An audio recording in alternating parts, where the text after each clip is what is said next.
Hello, everybody, and welcome back for the fourth and final game of our 12-ish hour stream. We are here for a game called Changeling the Dreaming, which I am led to believe I am playing a tiny fairy in a world of darkness, which is much like my normal life, where I play a tiny fairy in a world of darkness. So, subjecting me to whatever this game is, Madfish, who are you? What are you doing here? And what the hell is Changeling the Dreaming? Hi, I'm MadFishMonger. I hang out on the internet and make stuff. This is Jin. Apparently, he needs to be on the stream. Excuse me, buddy. No, you can't get up there with my water. Back in the 90s, the White Wolf came out with a number of games. They came out with a whole series that combined and made a world. You could play each game individually, you could play them together. It's very interesting. So you have Vampire, Werewolf, Changeling, Mage, Hunter, and I'm forgetting something. Werewolf. Wraith. Yes, Wraith. So you could play them. Yeah, they were really interesting. Changeling I really found very, very fascinating. I'm very interested in Celtic mythology. It built a lot on that. And I like the idea of a game where your magic and life is fueled with creativity and story making. Though role-playing is already a game about making a story, so why not just put a story in your story and pile it on? Just go crazy with the layers of it. I found the original 1998 book at the gaming store in the used book section, and I got super excited, and so I decided to run a slightly modified version. This is first edition. I'm not familiar with the rest of the editions. So, yes, and I am wearing antlers. And one of the few things that I own that isn't black, and it's very glittery. Because Sweet. I thought, hey, we're doing Fae, so glitter. Sweet. And when Madfish told me she wanted to run Changeling the Dreaming, I thought, who best to play a fairy but MisterBitters? Who are you? What are you doing here? And who are you playing today? I'm MisterBitters, and I hate everything again. Mm-hmm. And you can blame yourself for that. Yeah, that's fair. You know what you did. Yeah. Today, I'll be playing Squirrel, the totally trustworthy punk rock puka. I think I am also playing that. Neat. No chat. I'm not going to take the low, slow pitch, easy hit. Kit, who are you? What are you doing here? And I'm what Kit kind Battlebeard. of fairy are you playing today? I'm Kit Battlebeard. You can find me on Twitter and Twitch as Kit Battlebeard. I run D&D in my spare time, and I am shortly going to be doing that on my channel. And today I am being Victor. He is a underground aficionado of 80s grunge, punk, and rock music. He is a satyr. Nice. That is the second satyr we've had in 2 months on this channel. So, last but not least, Mercer, who are you? What are you doing here? And who are you playing today? Hi, I'm Mercer Virus. I normally hang around chat, donating and screwing around and backfiring anything Mike tries to do. That's true. Those are accurate statements. Today I'm playing Joseph Smith. He is more of a detective-like character, and this is my first tabletop character. Sweet. And he's Issue, I think that's how it's pronounced. Sure. Eshu. Sure. Yeah. Issue. And I will be playing Dalen, who is a Childling Puka, which are words I don't know what they mean, but I'm sure we'll discover it together. So before I turn things over to Madfish, I would remind you guys this is a charity stream and you can donate to affect the game. Check the donation section below. We've already blown our goal out of the water. We're at 300 out of 250. So let's see if we can get another couple bucks in there for kids, for charity, for all that good stuff. And with that, Madfish, take us to the world of fairies. Well, I will start by saying, just because you mentioned the donations, there are 3 important statistics that you guys will be balancing. Mm-hmm. They will be your glamour, your banality, and your willpower. Okay. So these will be things that people could donate to give to you or take away. Sure. So yeah, when they donate, I will tell you what they said, and then you can decide how that impacts the game. Okay. So we are in this world. This is a world of darkness, much like every horror film you've seen in which the newspaper reports strange murders, people drained of blood, or incidents that you know should make the news but somehow don't. People really don't take that dark alley shortcut home. This is a world in which murder and violence are common, and yet beauty and joy and hope remain. There are always those who fight for what they believe and try to bring humanity out of this darkness. With the advent of, in this world, the internet and the connectivity of the world, and the new sort of current explosion of people doing things for themselves, the freedom of internet was much more hotly contested issue. There are many underground hackers who began disseminating information around.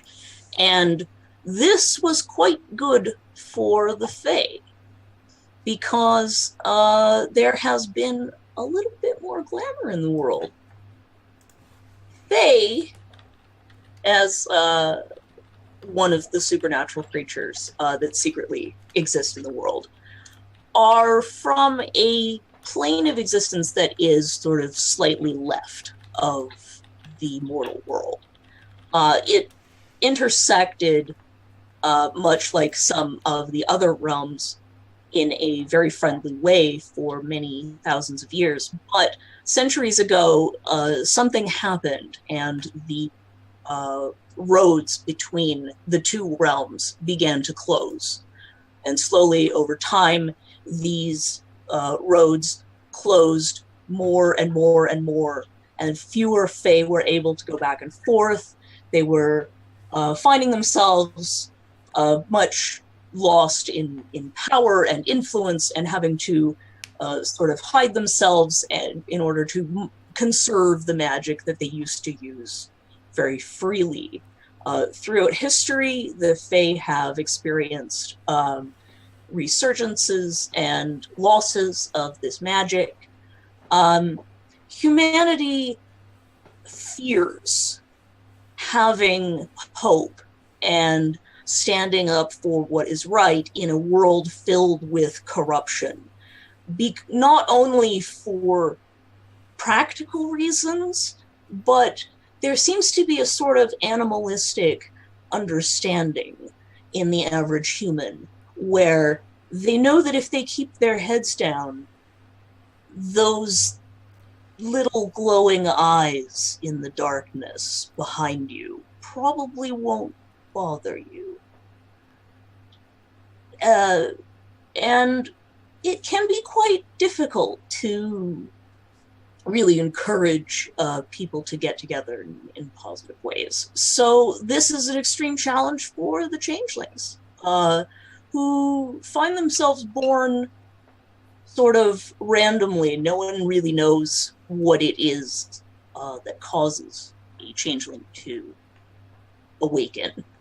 However, most people, when they are children, will have a moment called a chrysalis, in which they will discover their Fey nature and discover magic that they are able to manipulate.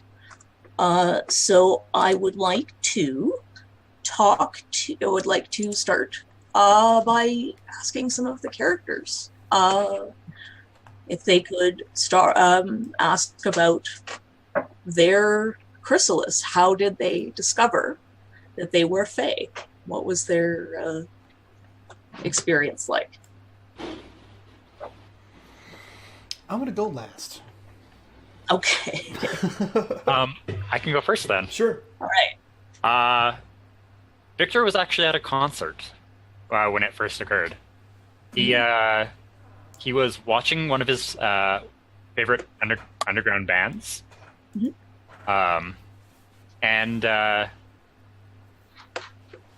all of a sudden he felt a surge of some form of energy he wasn't familiar with, and it just kind of made him feel more energetic. Okay. And then all of a sudden he just started to do stuff, and then stuff started happening that wasn't normal. Like what? Things started moving. Like inanimate objects Yes, inanimate objects. dancing around. That's great. Yeah. I like it. How old was he? He was probably 12. Okay. And how does he normally replenish his glamour? How does he get his inspiration and his magic? He started to work at the pub that he was going to as just a bar back. So he uses some of the featured bands that play there. Okay, so it could be like a like an all ages club. You know, they do all kinds of shows, and they know you can't drink, but you. Yeah. I volunteer to just help clean.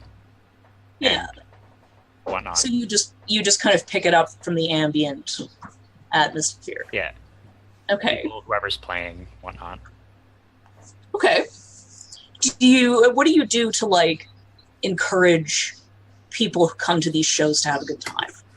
How do you kind of amp up the atmosphere and go from we're listening to some music from like people like really getting into it?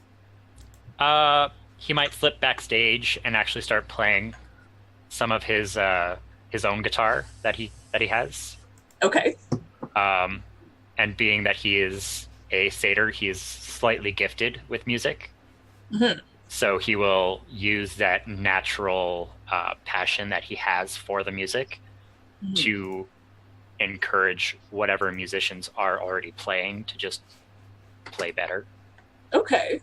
So you just kind of like just a little sparkle of glamour into just slightly enhance the music already going. Yeah, just enough to kind of get everybody excited. I like it. Okay. And you guys are all going to be familiar with a lady named Mrs. Og. Mrs. Og was your Fey mentor. So when you had your chrysalis and another Fey found you, they brought you to Mrs. Og so that she could teach you about your powers and what you could do, how you fit into the world. She is also a foster parent, so that's an option for your relationship. But otherwise, what was your relationship with her? How did you come across her? Probably one of the roadies for one of the show members. Yeah. Saw him backstage and noticed what he was doing, and got concerned because it's not necessarily a safe thing that he's doing, and it's not necessarily safe in the world to be what he is. So he took him after the show to see Mrs. Og. Okay. Put him in her care. Okay. So did he have parents, or was he just kind of couch surfing? Or He was couch surfing with whoever he could. all right. So she would take him in. And so he would have spent some time in the house, or been allowed to kind of come and go as he pleased. Mm-hmm. Yeah. Okay. And I allowed you to have a minor magical item. What is your minor magical item? He's got a satchel that carries slightly more than what you might expect it to. Like maybe an extra couple books, but nothing super large. No, but just enough to kind of Make you do a double take. Yeah, I like it. That book looks too large for that bag. How'd you fit in? Man, this thing is great. It's just the way it's designed, I guess. Yeah, it collapses, and there's just an extra zipper. It's It's from IKEA. It's from IKEA. That could be your explanation for everything. Why is that like that? It's from IKEA. All right. Well, who would like to go next? I think I got it. I think I might jump in here and see if I can wing this. Okay. Despite saying I would go last. All right. So his chrysalis was like. So you mentioned one of those underground hackers. He is one of those underground hackers. And it was going through lines and lines of Unix and backdoor rootkits before he realized that all of a sudden he wasn't reading code anymore. He wasn't reading lines of code. And when he realized what he was reading, that's when he realized that there's no way that he should be reading this at all unless something else was happening. And it turns out he got into some code of one of these underground hackers, and he wasn't coding anymore, and he was now writing in the unseelie language, or the Seelie language, as he was just coding through layers and layers of Fey data speak on his computer. Awesome. How does he typically acquire his glamour? He is a lore master. So the more access he has to lore about the world, both mundane and Fey, that's kind of how he rejuvenates and gets his energy. The more stories he has, the more stories he can tell. That's kind of his jam. Nice. His relationship with Mrs. Og. He is young and got caught hacking, and rather than send him to prison for being too young, they sent him to a wayward home. And Mrs. Og was the caretaker at that home and sort of took him in. He's known for taking in difficult cases. Yeah. And then for the magical item, he has an e-reader that looks completely normal, like an e-reader, until when it's open, he turns a page. And the e-reader only looks like an e-reader and is actually a book. I love it. I love that backwards. I want that. Thing. Like it looks like a book. Normally you'd do it the other way around. I love it. That's awesome. Sweet. All right. So, Bitters or Mercer? How would you like to go next? If you want to go, Bitters, you can go. Squirrel got picked on a lot in high school. He was always on the run from bullies. His chrysalis day, he got jumped in the park, and like the squirrels jumped out of the trees and made those bullies' day awful. And he didn't get it, but he took it at face value. Yeah. And he got a bit of an attitude about things after that, because like the squirrels had his back, so at least he had the first time somebody had his back. Yeah. Yeah. It was a pretty big deal for him. But he got into a lot of trouble because of it, because he got cocky. He wound up getting taken in by Mrs. Og. And she did take him in for a while, but his attitude, he didn't stick around. He wound up floating around. But she always seemed to like show up when he needed someone. She was keeping an eye on him. Yeah. But he got kind of involved in like the underground music scene and dive bars and hanging out with shady people. Mm-hmm. But he seemed to learn how to stay out of trouble after a while. Like he just got better at it. And how he gets his glamour generally.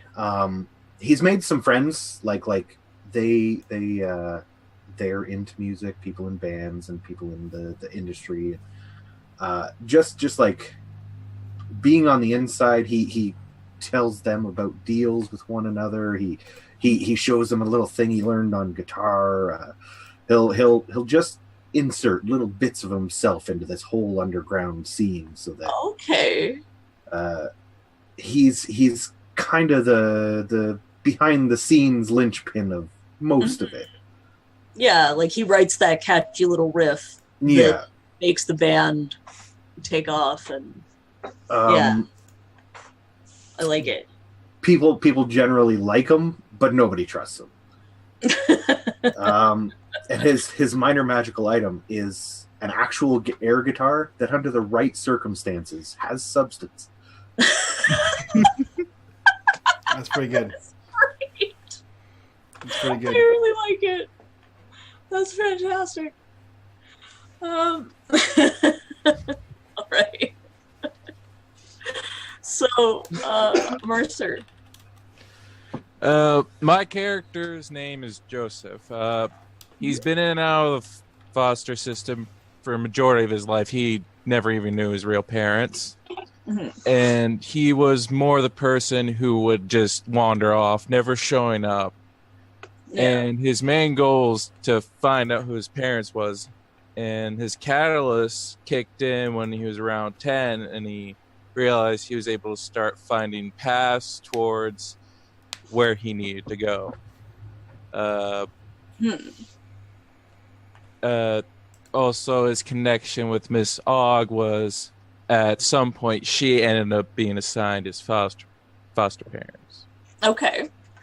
Well, she's kind of always had like a fairly open door policy, you know, so she doesn't force you to stay. If you want to leave, you can leave, but the door's always open. There's always a bed for you, you know, there's always a home for you there. So how does he find paths? Is it like, if you walk, is it like, if you walk through a city, you just kind of have, do you have like a sensation of where you need to go? Do you have like a mental map? Do you see? I kind of have this tug that's pulling me towards a direction.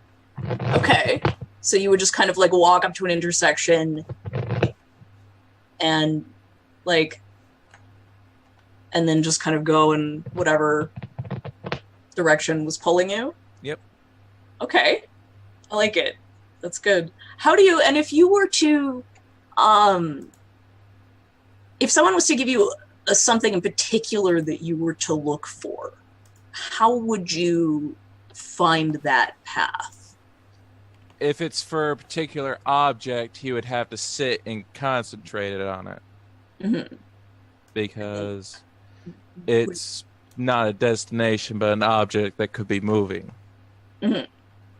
So would you get like a mental, or would you just feel that you would just follow the tugging? Would it be the I'd same? follow the tugging like a compass. Okay. Like a, oh, okay, so you have like an internal like compass that pulls you around. That's great. I like it. So all of you, this is in San Francisco.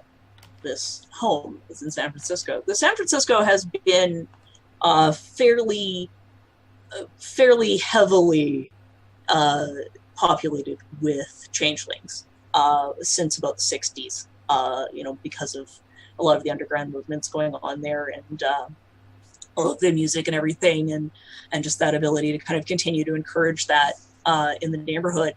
So you guys have all been summoned through various means to Mrs. Ogg's house. She is letting you know that she needs your help with something. And so you are all arriving at a very old Victorian house. It is painted in an absolute disaster rainbow of colors because Mrs. Ogg allows anyone who stays in the house to paint any part of the house any color they like. So the house is just an absolute riot of colors. Some of it is painted very nicely, some of it is kind of sloppy, but it's all done with love. You come in, you are ushered upstairs to a bedroom where you can see this is the largest bedroom, and Mrs. Ogg is there with a young man. The young man is in a bed. There are several mechanic what's the word I'm looking for? Devices around him, life support sort of devices. He has a mask on his face. He's clearly quite sick. And he looks, something about him looks he looks upset. And Mrs. Ogg, she is a short, she's a little chubby, she's a boggin. She is one of those people that just never stops moving. She putters around all the time, and can you hear that? I'm sorry, there's like a scratching on my Yes. speakers. Can you hear that? Yeah, I don't know where it's coming Okay, from. sorry, I didn't realize it was me. Okay. I don't know, my speaker's making a weird noise. So, yeah, she is, she's also one of those people that knows everything about everybody. She's up in everybody's business. But everybody seems to like her, even though she... Sorry, that was weird. Hang on. I'm gonna try and make that stop.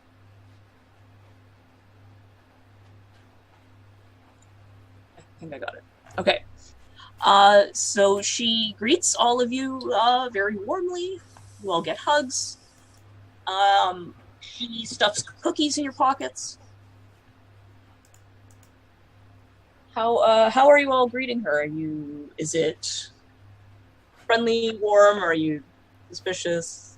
Dalen greets her with a warm hug. This is his on again, off again home. And she is very matronly, so he greets her with a warm hug. Okay. She's equally happy to see everybody. I think Squirrel's probably looking over her shoulder at the person in the bed. He's not contagious, is he? She kind of swats you on the side of the head gently, like, of course not. Don't be ridiculous. I think Victor's probably going to be the last one to show up. Okay. Is he gonna mope his way in? Yeah. Just kind of brood in the corner a little bit. So she gestures to the boy. She says, "Everyone, this is Mohammed. Mohammed has just come to live with me in the last couple of weeks. And as you look at him, you can tell, you see through his mortal seeming, and you see that he is a she. He's even despite being very ill and looking quite upset, like he's been crying, he still has a very regal bearing to him, and definitely the sort of kid you could see. You just put a crown on him, and it's perfect. She says, Mohammed here is quite ill, and I'm taking care of him. Today, though, earlier today, he was doing much better, and we had gone outside to play in the yard, and and you can tell that she's trying to hold back using a number of words. She kind of swallows firmly. Young man took one of Muhammad's toys. Unfortunately, this young man is not aware of the fact that this toy is magical. This is Muhammad's favorite toy, and he's imbued it with quite a bit of glamour. Though I'm a little afraid of what might happen with this toy in mortal hands. We've heard that the boy is going to be at, there's a showing at the movie theater tonight, and we've heard he's going to be there. So I was hoping that you guys could go there, get the toy back, hopefully prevent any of that magic from leaking out or causing any serious damage at the theater, and not alert this boy to there being anything wrong. I really don't want him to come back and bully poor Mohammed again. What if we just bully him, and then he doesn't come back? Well, and she looks over, and I mean, Mohammed is like 6 or 7, right? Mm-hmm. He's like, the child is the same age. You picking on a 7-year-old might not go over very well. Yeah, but it'd be easy. That's what I'm saying. I mean, he does it all the time online anyway. Shut up. Is it? I is mean, it right? Joseph is right. Dalen is right. But couldn't we also just, like, go to the movie instead? We could do all of it. We go to the movie, take the toy, push him down, call him a jerk, But what about the parents? push them too. Your kid's a jerk. Boom. That's less easy. You know you're real small, right? Shut up. So, what movie are we going to? Can we What's go to a this? horror movie? What's this toy? There is Yeah. in this world, there is a show called The Adventures of Elon and Throd that has become extremely popular. It's one of those shows that all the kids love it, and adults can watch it too. They really enjoy it. It's about a mage and a knight who go around fighting dragons. It's very, typical fantasy kind of thing. And it's super popular. Everybody loves it. There's a little theater not far away. It's a restored turn of the century theater, and they show all kinds of interesting stuff there. And they've decided to show have a kids' night where they're showing whole seasons of this show. So kids are going to be there, in and out, running all over the place, watching this series, and you're going to have to find his fraud toy with dozens of kids who are probably going to have similar toys. And she gives you a description of the bully. So, Miss Og, you're wanting us to find a needle in a needle stack? Well, what clues have I given you? It's magical. Mm-hmm. How are you He's a going to jerk. notice? Like, How are you going to notice that it's magical? It's the one Well, that's it's gonna held by be a doing- jerk. Well, arguably a lot of the children that are there are going to be jerks. Can we knock them down too? I will leave that choice to your discretion, Yes.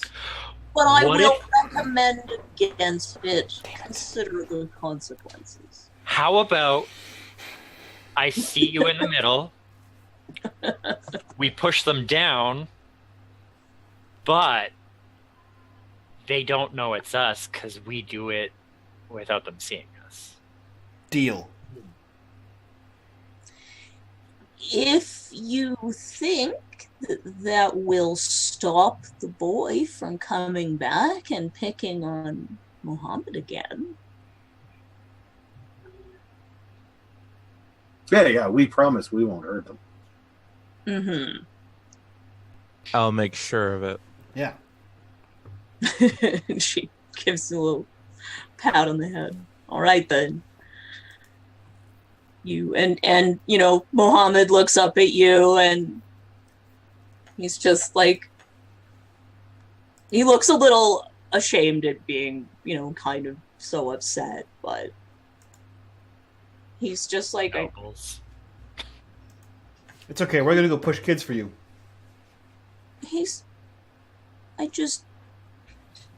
I need my throat. We'll get it. And push kids. 2 for 1 special. He kind of laughs. And then he looks up at Mrs. Og, and then he's like, Mrs. Oak says you should push secretly, kids. he kind of likes the idea of you guys going out and like kicking this kid's ass. Nice. You can tell. Yeah. But don't worry, you know, he'll he's get a trying hoof to. print on his butt. Hmm?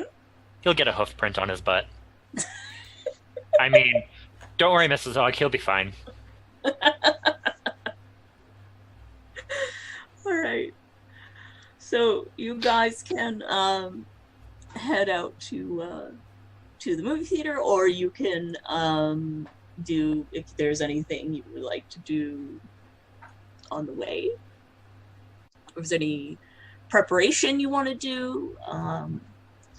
I know that some of you did, if I look on your backgrounds, some of you have some contacts. Not me.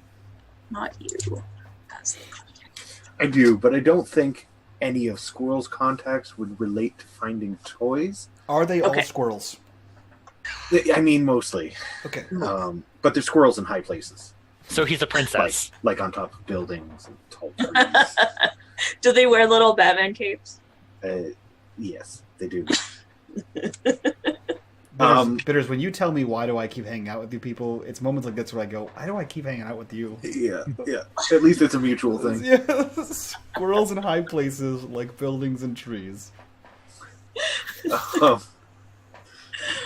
I think once they'd be out of earshot of Mrs. Og, because she would never approve, Squirrel will bring it up. So, like, how do we get back at a kid who steals toys? Push him. Because it's got to be poetic. No, Step you can one. push any kid.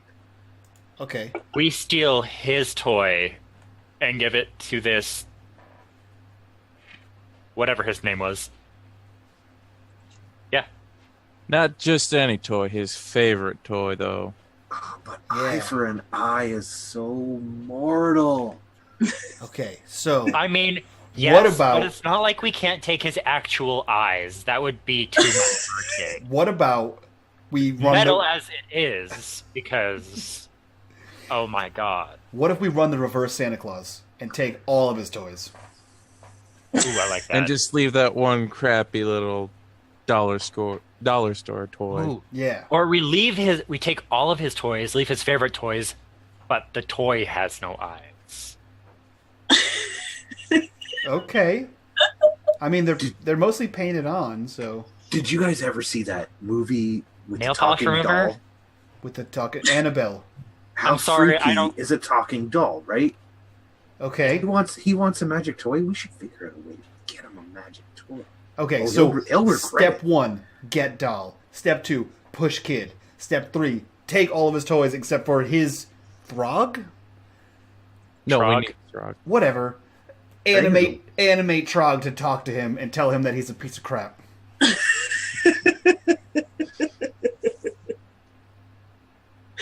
Done. Done. I mean, I love a good curse. Then it's on you. I think we got it. That's where I got the idea. He told me he'd done something like this before. Yeah, that makes sense. I'm not Yeah. surprised. Have you seen him? You've cursed people before. Is that what you think? It's kind of his Well, jam. that's what Squirrel's saying anyway. That's what the squirrels have told him.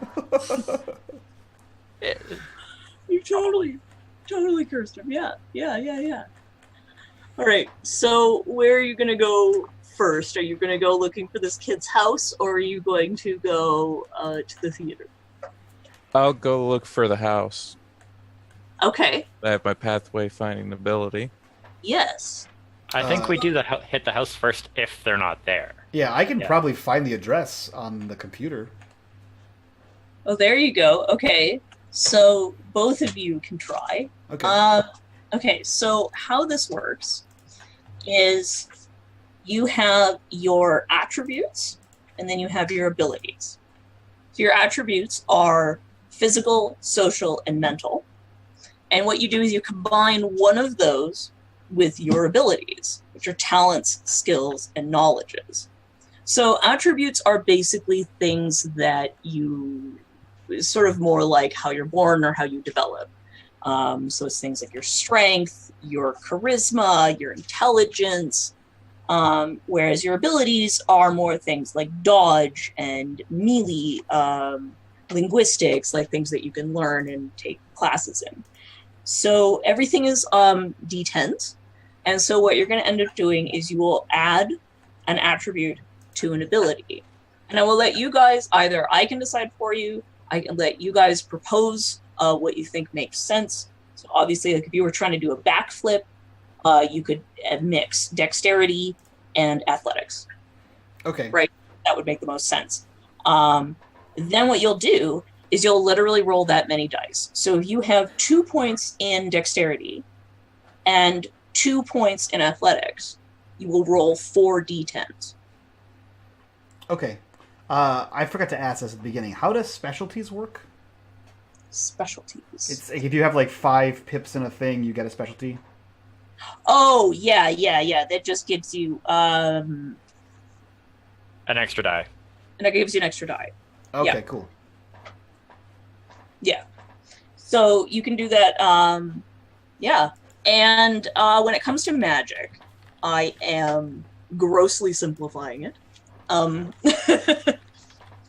for you guys. So normally it would be very challenging to reacquire your glamour, but because this is a one-shot and I want you guys to have fun and cast less magic, go nuts, and we'll get you guys. Just try and find ways through role play or through describing the environment or describing like things that you're doing to the environment where you could sort of justify regaining some of your glamour. Or, if chat has some ideas, that would be great too. Cool. Yeah, so if you want to... Now, when it comes to magic, do you want me to explain this now, or do you want to wait for a bit until we have an opportunity to... Yeah, we'll explain it the first time someone wants to do magic. Okay. So when you roll, you add the 2 things together, and then you roll that number of d10? Is that what that is? Or okay, cool. Yes. So yeah, I'm going to look for the house. I'm going to look for this kid's address. Okay, so you are going to be using your computer skill? Yeah, I'm going to use intelligence as my attribute and computers and specialized hacker. So hacker gives me an extra +1. Is that what I'm getting? Yeah. Okay. So Yeah, that's, your specialty gives you a +1. okay, so that's 5, 6 in computers, and then 3 in intelligence, so 9. Yeah. So you're going to roll 9 d10s. 9d10. Cool. Okay, oh, nice. You got a 10 and no 1s. Okay. Holy crap. That is an insane roll. Is it? So, It is. Okay, cool. It is. So how it works is you have a difficulty setting where you have a number that you will have to roll over. 5 to 6 is sort of a typically like somewhat difficult thing, and then obviously it gets higher from there. Mm-hmm. If you roll a 1, it will negate a success. If you roll more 1s than successes, you will botch. And then obviously if you roll more successes than everything, then something amazing happens. Okay. So, given this roll, and given that you rolled above, like, your lowest roll is a 5. Well, there's a 2 in there as well. A 5 and a 2, but yeah, everything else, I think we're good. It basically takes you no time at all. You find this kid's address. Find his address, his social security number, his parents' social. What's his name? Give me his name. What's his name? Ethan Malik. Ethan. Ethan Yeah. Malik is a really stupid He name. would It is a be. stupid name. Yeah, I would push him over any day. Like, just because his name is Ethan, I'd push him down. Yeah. Yeah, but he is, okay, so you know exactly where his house is. Yep. And you going to go there first? I think, Joseph, your abilities are going to be a little more useful when you are looking for him in a crowd. Yeah. Squirrel. I have another idea. I have a step 7. I don't know. What about your friends? You're good with computers, not numbers. It Not seems. numbers. Yeah, no. When you put them in front of me on a computer, I gotta write things down. Squirrel, what if you get your friends to we poke a hole? Victor, you can kick a hole in the side of the house, and the squirrels go inside the house, and they just stay around his bedroom, and they make all kinds of squirrel noises so that this kid can't sleep ever. I don't know if you know how squirrels work. No. All right. Well, I do. Okay. Yeah. So No. that's a no? That's a no. Well, the squirrels can sleep when he's at school. You don't understand squirrels. But it's warm in the house. You stick with computers. Okay. You stick with squirrels. That's fair. Yeah. Okay. I was worth a shot. It's a quote for you.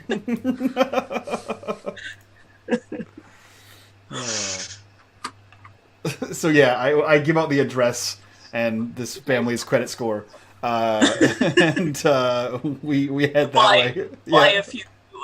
Buy a few things online with their credit card. Yeah, I just buy. I immediately buy from dark Amazon. I buy a pallet. Dark of, Amazon. Yeah, a pallet of these. What is it? Trog? Is that his name? Throd. Throd. Yes. Okay, I buy a pallet of Throd toys. Please tell me they're actually shipped by Amazonians. Yeah. No, they're shipped by drones that are also spying on you. Yeah. Oh, okay. An entire pallet. So it's a box. It's a pallet full of boxes of Throd toys. Throd toys. Yeah. Nice. I'll teach you to steal a Throd toy, you shit. And you make sure that it looks like the kid ordered it on his mom's Oh yeah. credit card. Okay. Yep. Of course. Do you wanna try another roll for hacking for that, just to see how well you succeed Sure. at intimidating this kid and covering your tracks? Let me get this straight. Even Incriminating a 6-year-old. Mhm. Okay. Yeah. I feel like you're judging me. No, I just wanted a clarification. And I don't need that kind of sass right now. So I think I destroyed that roll as well. Yes, you really did. The one does negate one of your crits, but you've got another crit, so yeah, they'll have no idea it was you. And of course, this kid is like 6 or 7. They're probably just Yeah. going to go, whatever, it was a kid. And, Yeah. cancel it, so you'll get away with it. So are all of you going to go to the kid's house, or just you? Oh, I'm going. If he's ordering them, is it going to be? Well, Is it gonna be- they will be delivered in a few days. Oh, damn it! Or next day, it's not like they're there. Oh yeah, I overnight it. Yeah. I want this. By the time they realize what happened, I want it to be already on the trucks. Yeah. Oh man, I wanted it same day delivery. This isn't It's in the evening already, so Yeah. It's not Canadian dark Amazon. We don't want to have same day delivery. Well, This is LA dark Amazon. It's a different whole thing. There's traffic. It's 4 hours on the 405. Yeah. well, that sounds terrible. Yeah. You don't get anything same day unless you Postmates that thing. Yeah, so I think Dalen, it sounds like Victor at least head to this kid's house. Oh, I'm going. Okay. Yeah, definitely. Okay. Is everybody else going to go as well? Only to explain to Dalen why putting a hole in the building and infesting it with squirrels wouldn't work. I'm curious to No, know why it just- wouldn't work. Yeah, I mean, Squirrels have their whole social structure. You can't just mess with that by expecting them to move to suit your whims. But it was your whim. You don't. Yeah, well, you know what my whim is? That you shut up. Oh. I'm kind of with Squirrel on this. Shut up. You shut up. You suck. Why don't Don't you we- actually build a device, then make it make creepy noise? I am not an engineer. I just break stuff with the internet. That's not how it works. Not I could Geppetto. try to build something, but you need to program it. I mean, I could do that. yeah. All right, so you guys get to this neighborhood. It's a nicer neighborhood, a little more modern. You can see that the house is indeed dark. Doesn't look like there's anybody home. Ugh, Evan would live here. I know. It's super gauche. It's very like white picket fence, typical, very much typical sort of American. It's home. so normal. Like, I'm gonna pull some spray paint out of my my bag. Okay. You guys actually feel the pull of banality in this home. Oh, it's so normal.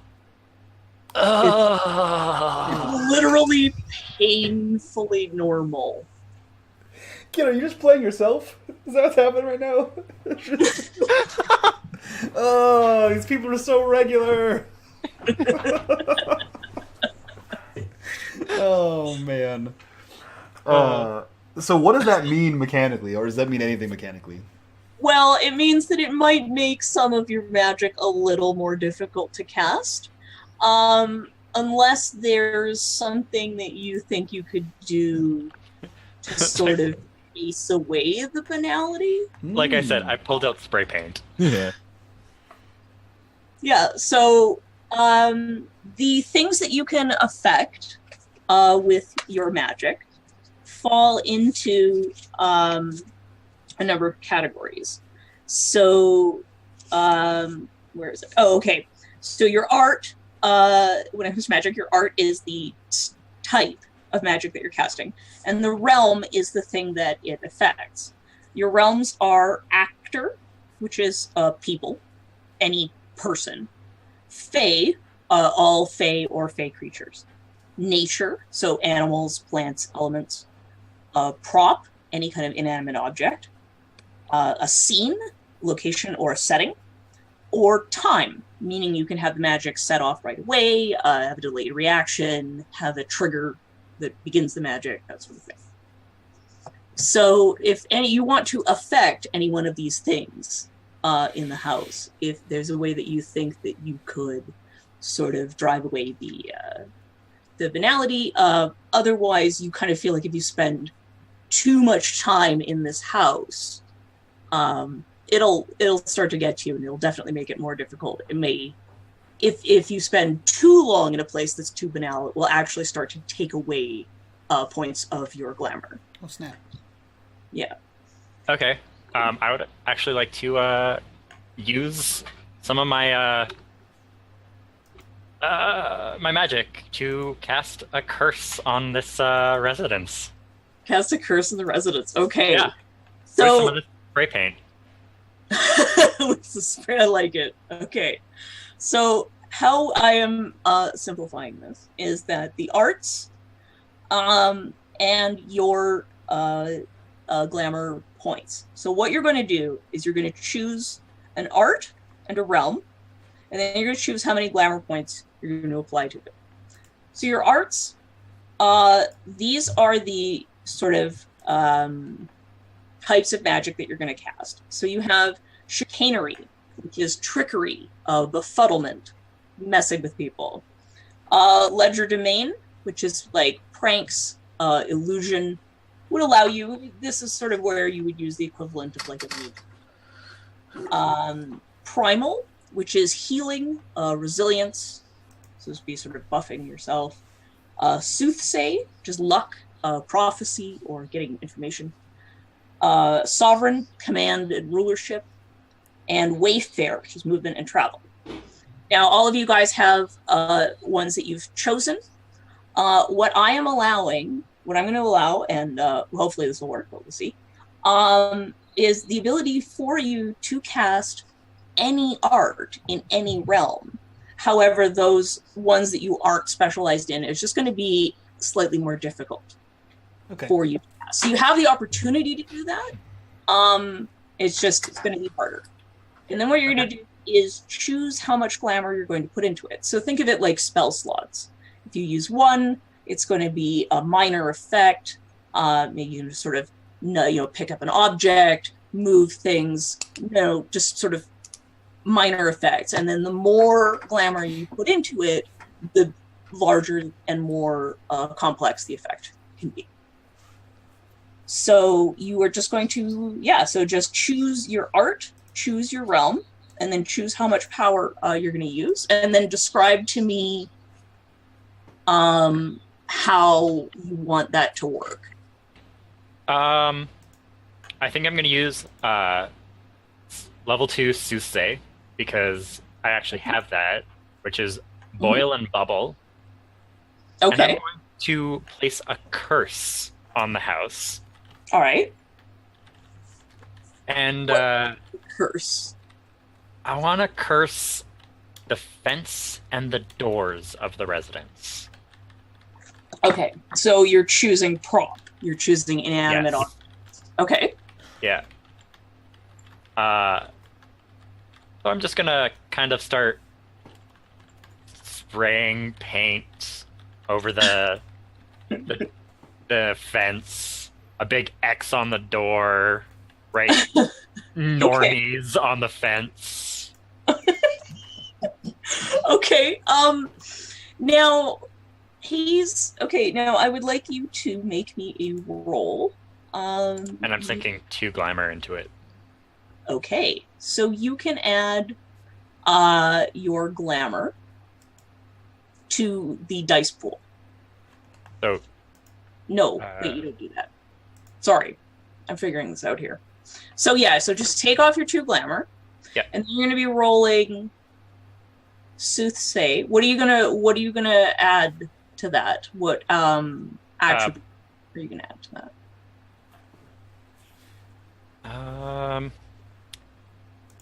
Crafts, probably, Okay.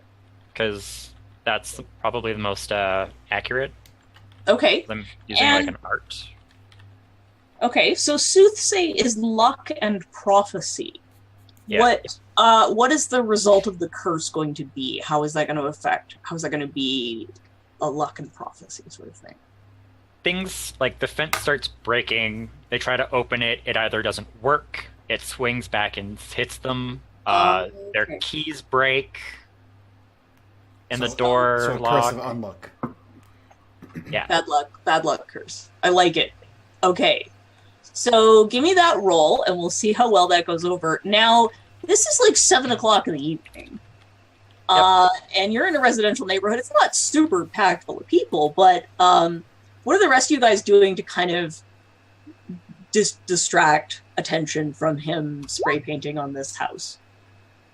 Nothing helpful. I think when Squirrel sees him pull out the spray paint and start going to the fence, he's gonna use his air guitar to start wailing away on the mailbox.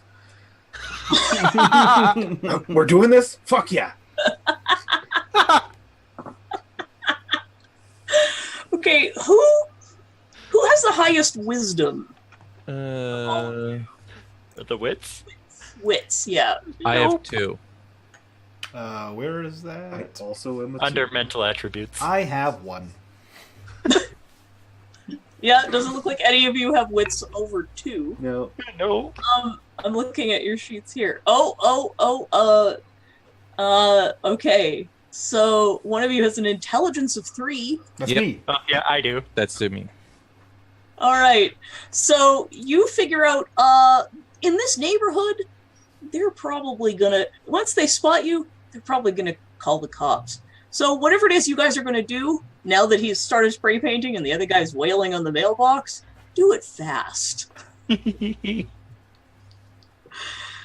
So what, okay, so we still have Joseph. What is Joseph gonna do? And Dalen, who are gonna have options to do things.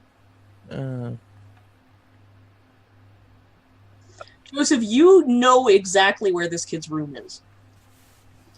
I'm gonna try to quickly run into his room Okay. and try to search real quick if the toy's actually still in there. Okay. So, Okay. do any of you have the ability to unlock a door? Squirrel does. He's busy, but you know. He's busy. Okay.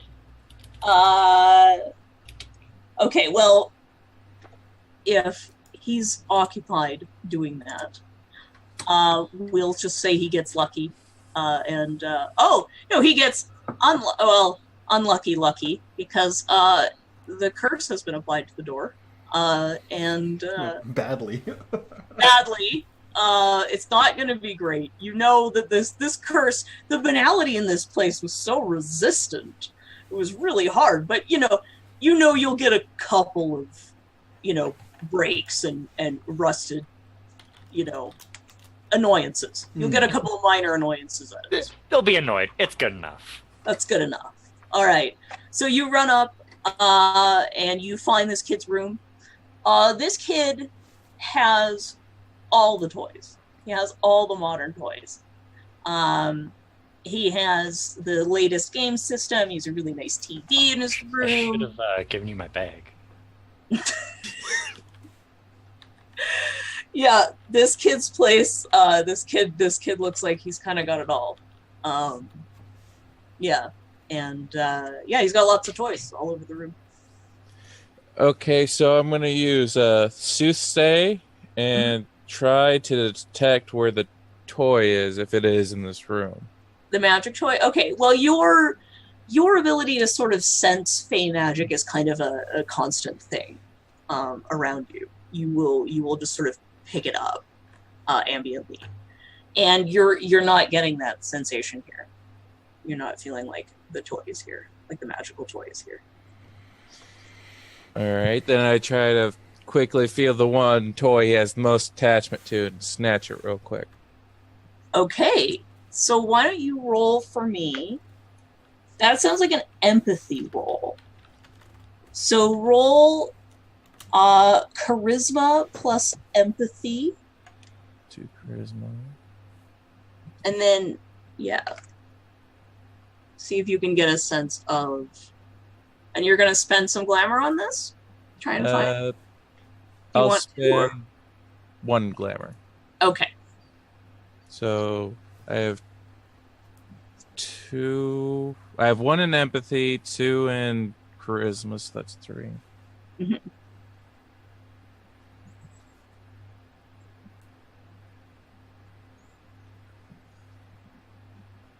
So we'll see how that goes.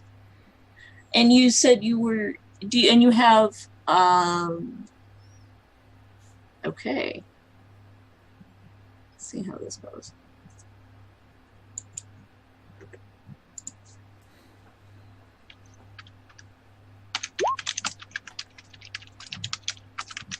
Let's see.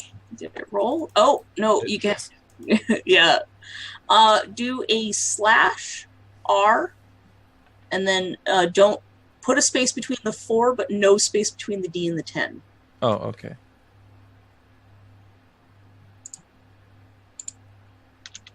Yeah, it should be 40-10, all one word.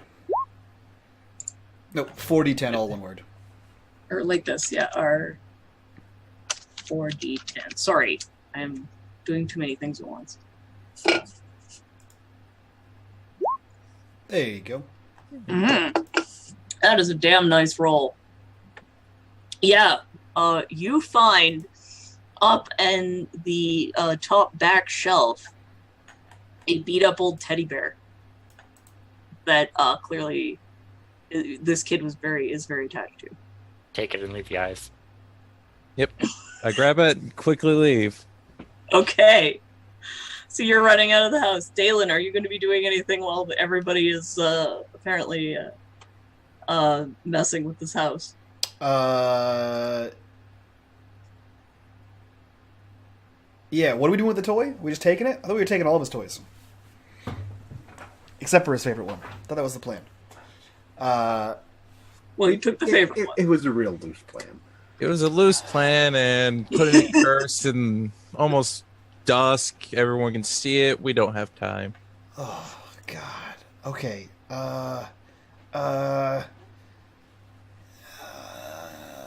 Okay. No, that's it. All right, let's get out of here. All right. So you guys are going to take off? Yeah. Okay. Are you guys going to try to Are you gonna just like run off as a group? Are you gonna scatter? Are you gonna try and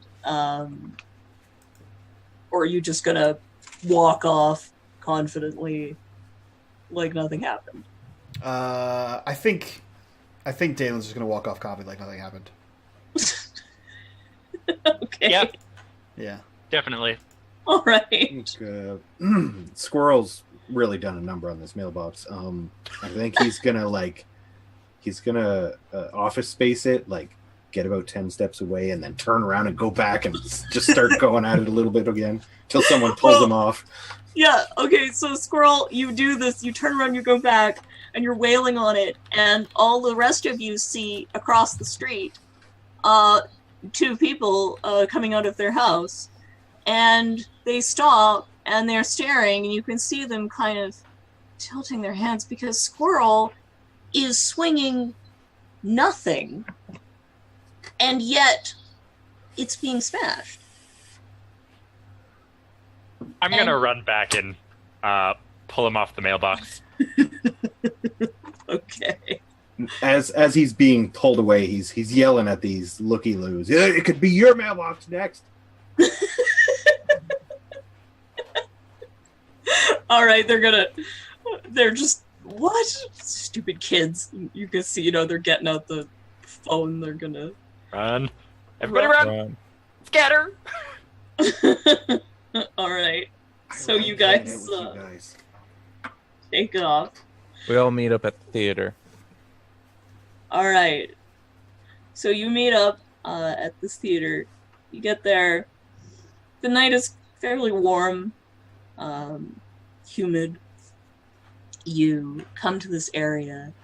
This is an area of town you guys really have been liking lately. It feels good to be here. It's an older part of town, and whereas in a lot of neighborhoods, areas like this are taken gentrified and turned into rich people neighborhoods, a lot of people in this area have been restoring everything back to its sort of historical, trying to keep the history, but they're also keeping it affordable. And this kids' night at the theater is definitely a part of that. They really just wanted to get people down there. And you guys come down the street. They're beautiful, soft. Everything is soft lights. You can see the old Roxy sign. They've got the lights going on it again. You definitely feel a little bit of inspiration being in this area a little bit. And the movie theater is an absolute zoo. There are kids of all ages. They are everywhere. They're adults. They're teenagers who are supposed to be looking after their younger siblings but are secretly sneaking out for a smoke. There are just all kinds of people everywhere, and it's very noisy. Could I just run my hand across the building as we're walking past it to just feel the latent magic within the old movie theater? Yeah. I think so. To restore some of the glamour that I used? I think so. I think that would give you a point. I think that can give you a point. Wait, Glamour. I have an idea. I have a new one. Master of plans. Okay, so I'm not calling you that. shut up. It's my new name now. Shut up. Shut up. You don't even know. If he can be master of squirrels, I can be master of plans. Anyway, Computers, maybe. you shut up. Shut up. Can you? And he points to Victor. Can you charm this? And he points to the bear, so that he never ever wants to get rid of it. He's a kid. He probably already doesn't want to get rid of it. I mean, forever and ever. Oh, like an embarrassing adult? Yes. And then I will charm it so that as long as he's a shit, he has bad luck forever. When he has that. Yeah. Could try. Yes. Now you're thinking like Faye. I thought you were gonna say squirrels for a second. Now Okay. you're thinking like Ooh, squirrel. I got another idea. Go. How about I charm it to, in the middle of the night, randomly move to a different location? So Yes. this object will simultaneously terrify him, Mm-hmm. and yet he's unable to let it go. Yes. I fucking love hanging out with you guys. Yes. He wanted a magic toy. Let's give him a magic Yes. toy. Yes. And Miss Okay, Ogg let's doesn't have to do know this. anything. Okay, cool. So I think we're all rolling different things for this thing. I'm gonna roll Soothsayer to give as long as he has this toy and is a shit. He actually, you know what? As long as he has this toy and does not nice things is how I'm gonna phrase that. He will Not have nice. he will have bad luck. Okay. So you guys just standing out in the street in front of the movie theater? I think we should I go to think the we should go in the back. back. alley. Yeah. Okay. Oh, that's a good point.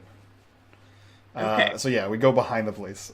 So you go to the back alley. There's a few teenagers smoking, and of course they don't want to be noticed because who knows what they're smoking.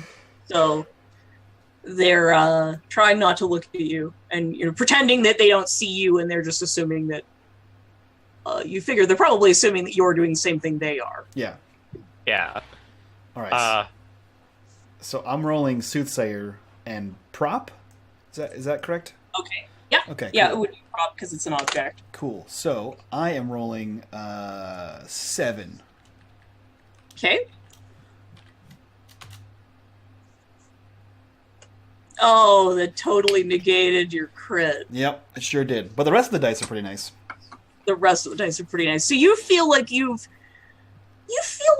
have put you've definitely put the curse on there. Mhm.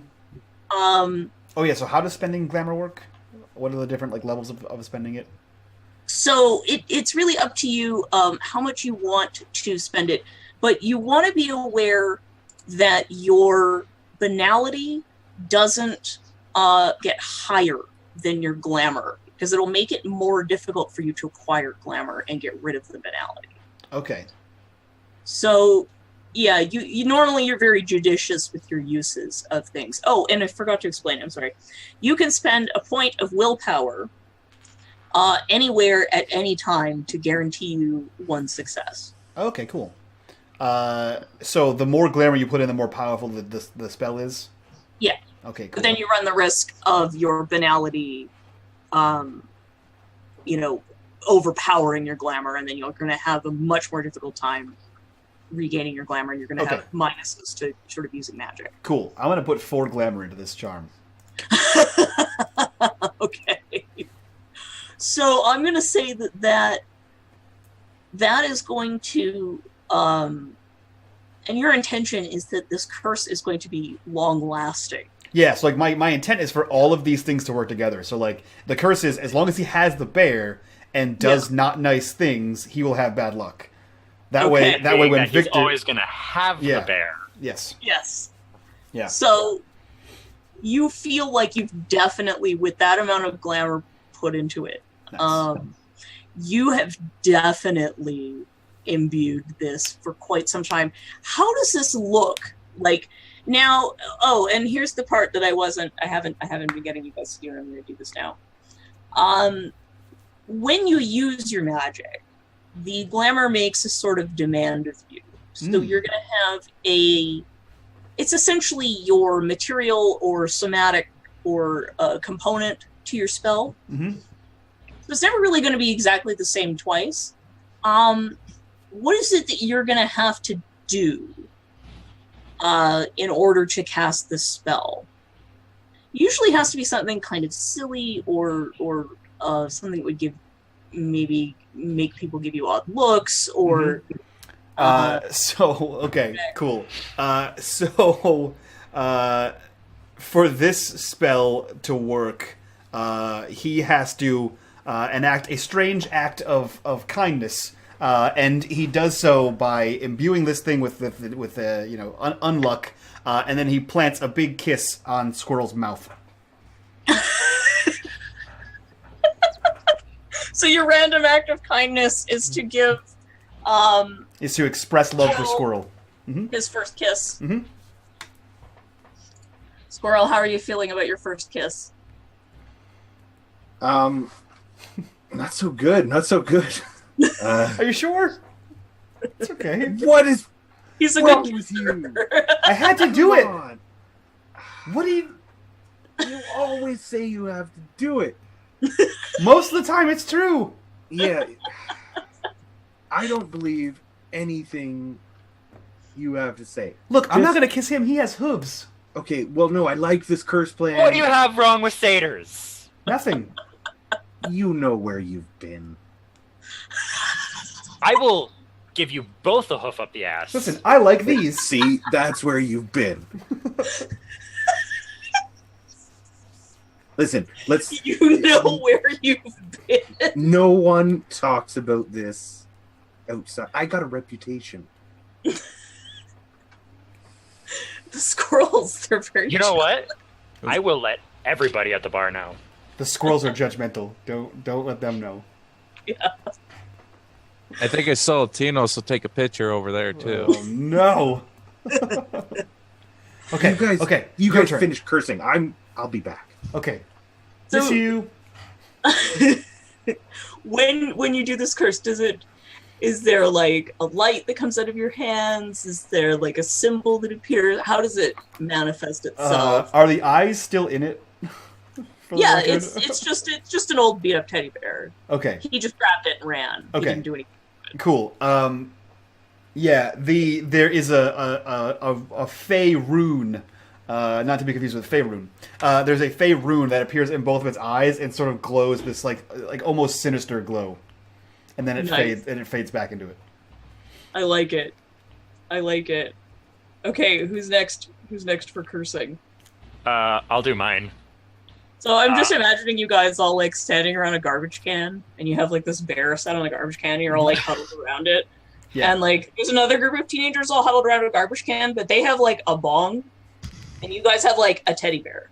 But to make things worse for them, as soon as we see them and realize what they're doing, we just chant like made up words to make it sound like we're doing some devil worship over the trash can, just to freak them out. Do Start chanting like Latin conjugation. Clatu parata necto. when we roll for the magic, do we just roll the arts and realms? Is that it? Yeah, you're Okay. yeah, so you're rolling like you're gonna pick your art and your realm. Okay. And then how much glamour, and then whatever attribute and ability that you think applies Okay. to that is what we're gonna roll for it. Oh, so Okay. arts, realms, and then other things as well? Attributes and abilities? No, you were already doing it right. It's just Okay. I need to know like so like what is your art, and then Okay. what is your realm? Like what are you Okay. picking for each? So I'm doing. So he's wanting to keep it. Mhm. Let's see. Is charm one of them? Like what's like? I figured you were a satyr. So I like, what's think, like seduce? maybe chicanery, maybe, because that's like befuddlement. Yeah. Yeah. Trickery. You're kind of tricking him into like wanting to. What's satyr seduction magic? Actually, that is a thing. Yeah. Mm-hmm. Uh, Have a special. roll all the way up. While he's looking for that, Madfish, what do backgrounds do and how do they work? Backgrounds. Okay. Backgrounds. I think we're not really going to use a huge amount of. They're really more of a long-term kind of Okay. a thing. Well, we can bring them in if you would think it would be useful. So your backgrounds are things like you have contacts, you have dreamers, you have treasures or chimera. So these are like things or people that you know that you have established. So maybe you have, so I see here that Squirrel has some dreamers and some contacts in his background. So that means that he has some friends. He has some fairly regular people, fairly regular dreamers that he hangs out with that provide him with a reliable source of glamour. So what does Chimera do? Chimera are, you can shape glamour into the form. So it's essentially like having a familiar. Oh, cool. But they will operate largely on the sort of Fey plane. Mm-hmm. So, there are, lots of, it's pretty open the way you want to run that, the way you would want to use that. Cool. If you say you have a few points in Chimera, if you want to have like several smaller Chimera or like one larger one, kind of up to you, however you want to use that.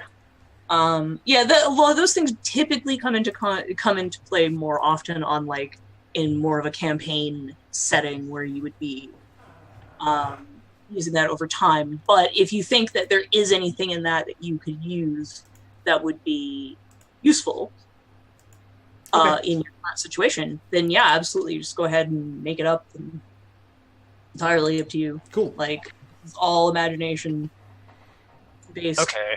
But make shit up. So I'm gonna use level 3 chicanery, haunted heart, on the prop. Mm-hmm.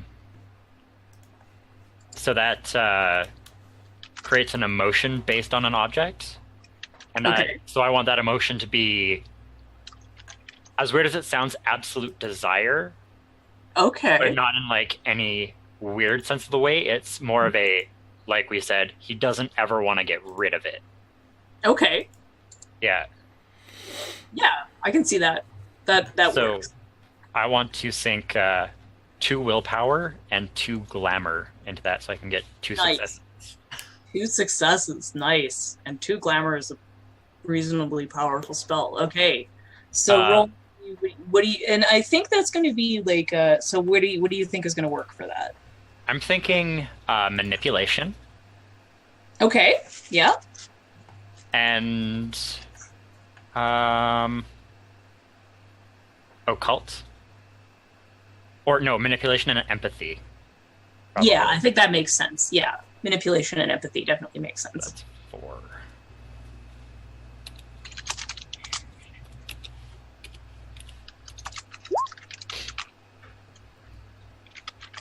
So 2. I got 2. 2 successes? Well, the 2 that I got from my willpower. Oh, right. Yes. Okay. So that would get rid of the 1. Yeah. And so a 9 and another success. Kit, you're supposed to be good at this game. A roll 20 hates me. Yeah. Can I give him a willpower to make it successful? Yeah. Cool. So I'll sacrifice. How are you gonna inspire this extra like oomph in him? That's a good question. So I am I am a master of story and lore. So I'm basically going to like watch him, and I'm like, yeah, and I'm going to see how he's doing it wrong, and then I'm going to direct him on how to do it better. You're doing it wrong. Okay. You're so bad at this. Look, you have to, and then you put this hand here and this hand here. And where's Squirrel? You could kiss him on the mouth. You know what? Yeah. Why don't you just shut up, and I'm going to do exactly what he says. Okay. What does Victor's spellcasting look like? What is his bunk? What is he going to have to do to cast the spell? What like bizarre action? So he wears a like any almost 90s kid. Yeah. That sort of on the fringe. He wears a button-up shirt. Yeah. Around his waist. Oh, right, yeah. Yeah. I totally do. So he actually tears a button off and actually goes to one of the other kids, like the other people who are like smoking in the back, and he actually hands it to one of them. He's like, "Here," and then goes back.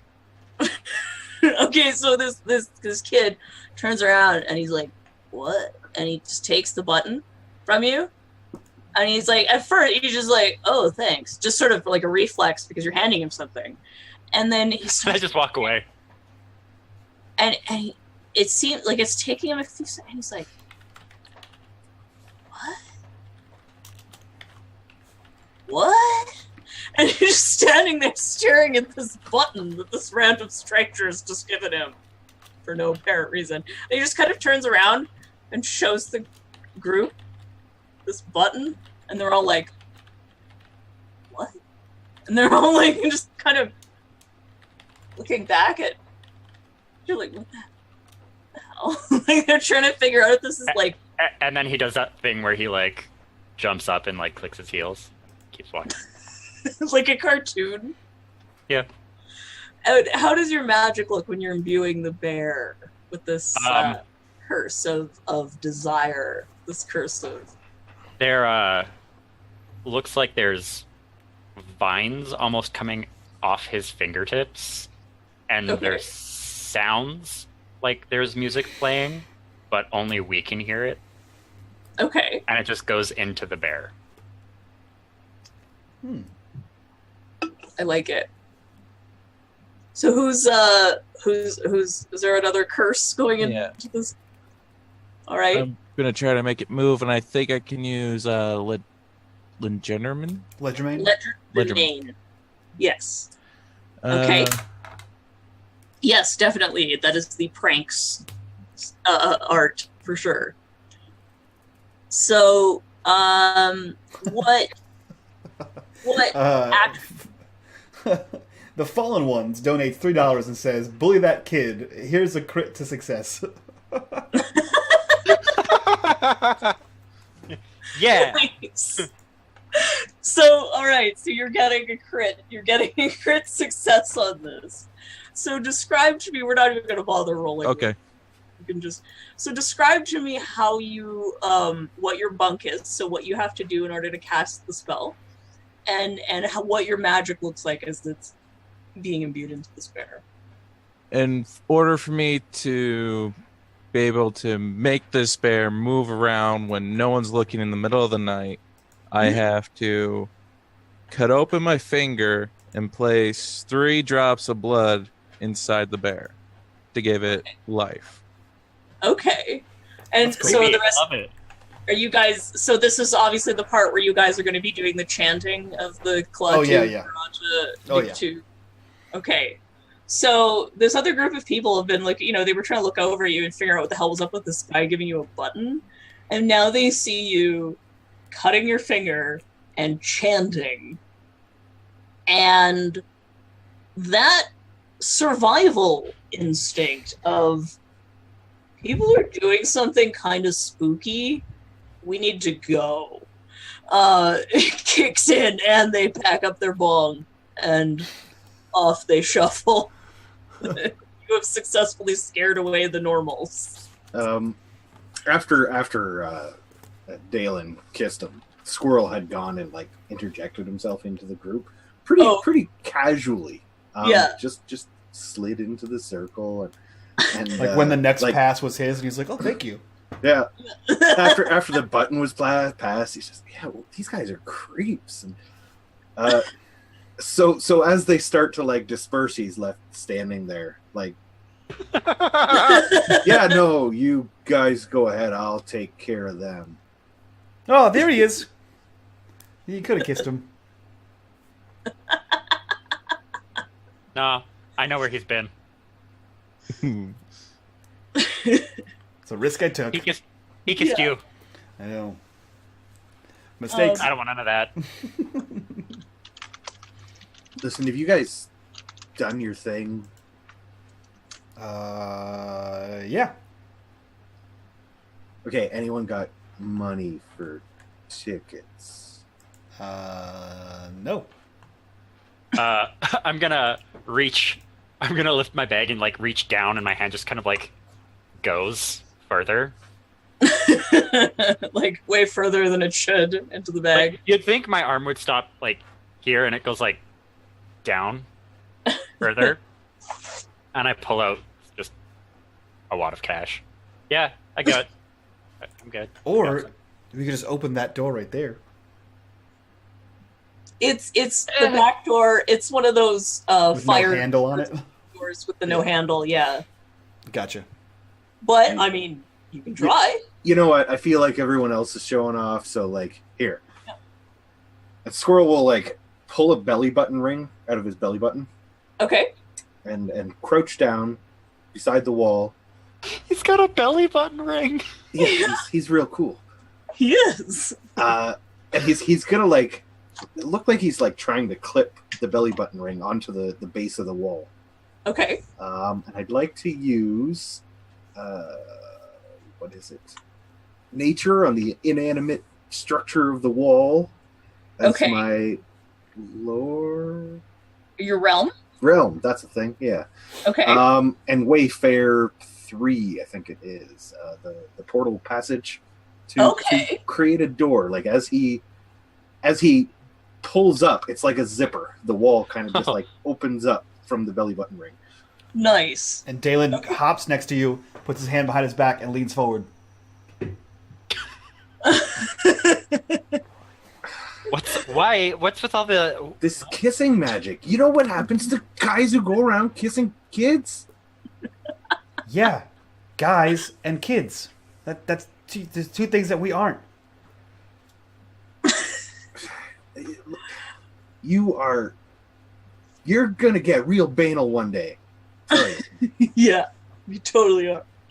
Gross. So what attribute and ability do you think you can use to get this done? I want to say perception based on like knowing where to put a hole in this wall to get through into the inside of the building. Okay. And maybe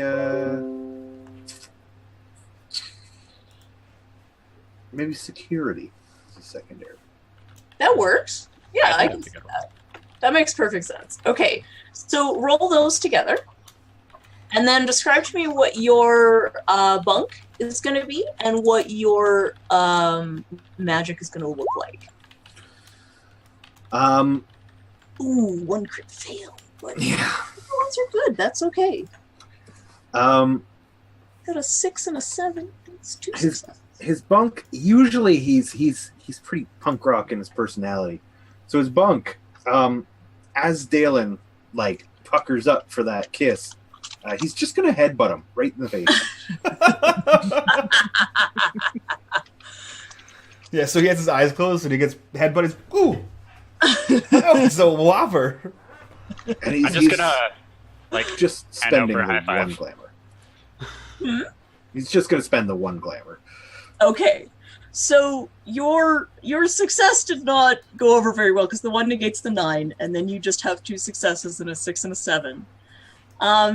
So you hook this ring in, and you start to pull, the zipper, and it starts to get stuck because you were hanging around these kids, and something seems to have rubbed off on you. You just can't seem to do it. But as you are pulling, you actually manage to dislodge enough of the bricks in the door that the emergency back door kind of pops open. You don't actually succeed in creating your own portal, but you do succeed in kind of fucking up the wall enough that the door pops open, and you can get it. Nothing Well, says Squirrel was here like a busted wall, right? No, At least exactly. this door won't have lint. Liz. Oh, 'cause I really enjoy your company. I want you to know that. You think they got popcorn in there? I don't think the way you said that means it's true. What do you know? You should Most see us at the things. bar. I know. It's not your. It's not your. I know most things. about. You most really things. shouldn't see it. There's so much leather. And you said the kissing was weird. Sounds like that kind of bar. No one's. Shut up. Oh, you shut up. You shut up. Like how we've just devolved into children. Not that we weren't children to start with. It's fair. Well, you are a childling. That's true. That's true. I will remind you guys that this is the end of our charity stream since our DM has disappeared into the Fey realm, and that we're a little over. We have crushed our goal. We're a little over $300. So if you guys want to donate to help Extra Life Charity for Kids, you can do that by clicking the donation section down below the stream, or going to streamlabs.com/unMadeGaming and donating. You guys can donate to affect the game and all kinds of other cool things. And unbeknownst to chat and the viewers right now, because I'm the worst streamer ever, you guys are all live at a convention right now called Genghis Khan in somewhere, which I can't remember off the top of my head right now because my mind turned to mush after 11 hours of D&D.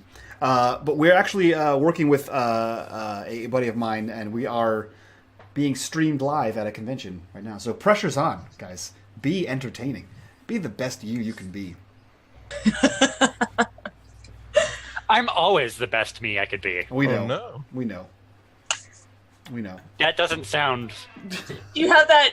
I just imagine, like, when you said that, like, you had that little smile with the cartoon, like, ting. Ding! With the tooth. So yeah, we had some more jokes, and then we entered this theater. You made a number of door jokes. Mm-hmm. All right. Okay, so you guys are now in the back of the theater, and this is, you know, the emergency exit. There's a stairwell. You guys are in the back. Okay, now where are we going? Joe knows. You casting another spell? Oh, Joe knows. Okay. He has, as an issue, he has some abilities. Do you have that in your handy around, like, you know what your ability is? It's like Pathfinder. Mm-hmm. Let me pull up the file. Just trying to find it in the book here. I have it.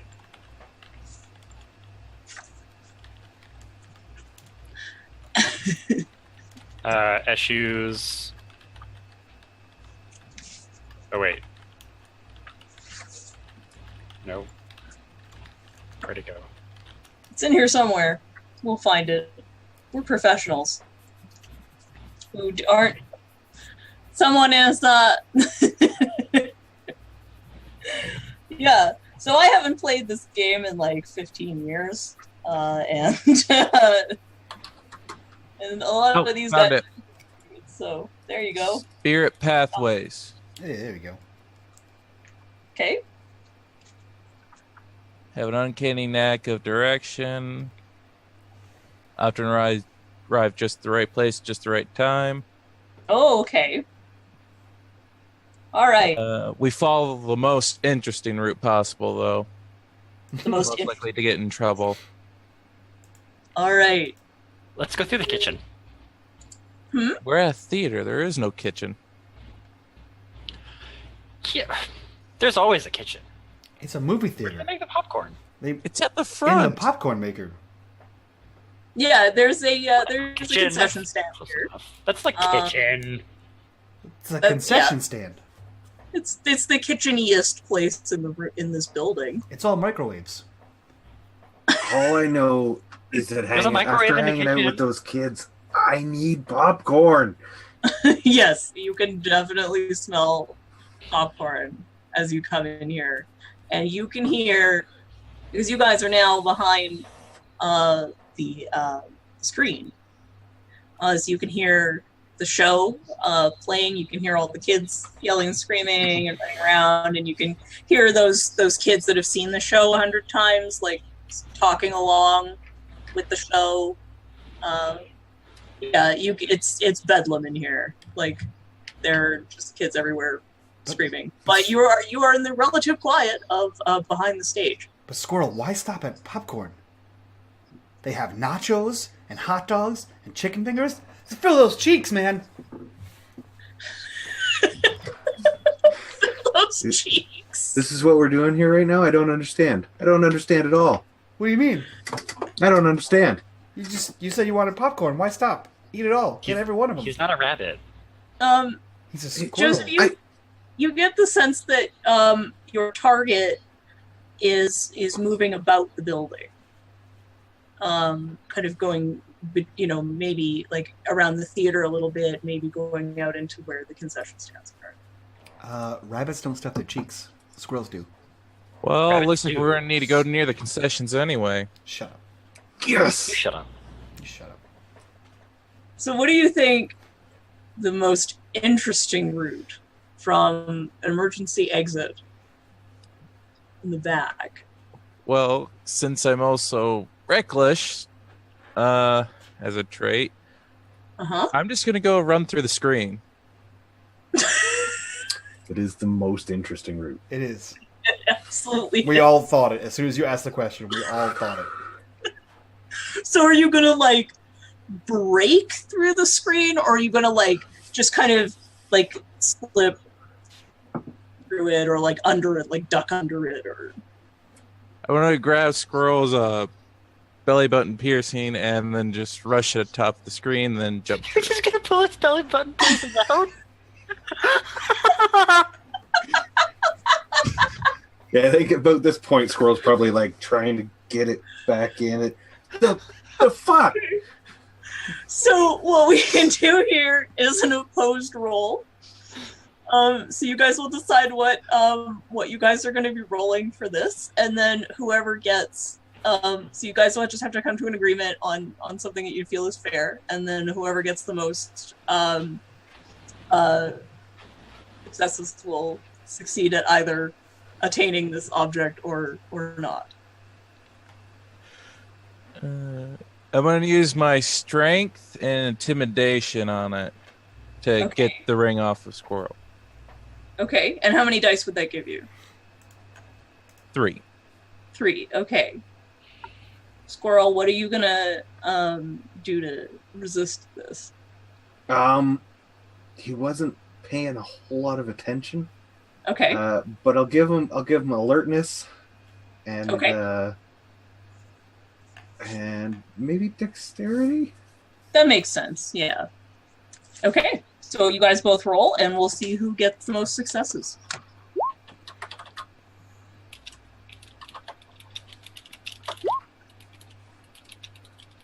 I negated that's everything. crit. Yeah, that's it. Well done. Well done. You get the belly button ring. So you're going to use it to magically open a doorway. in Nope, the not magically. Just going to slit the screen. He's real cool. Like it's a laser, or not a laser, a razor blade hanging from like a little chain. Yeah. He's real edgy. Yeah. He's real.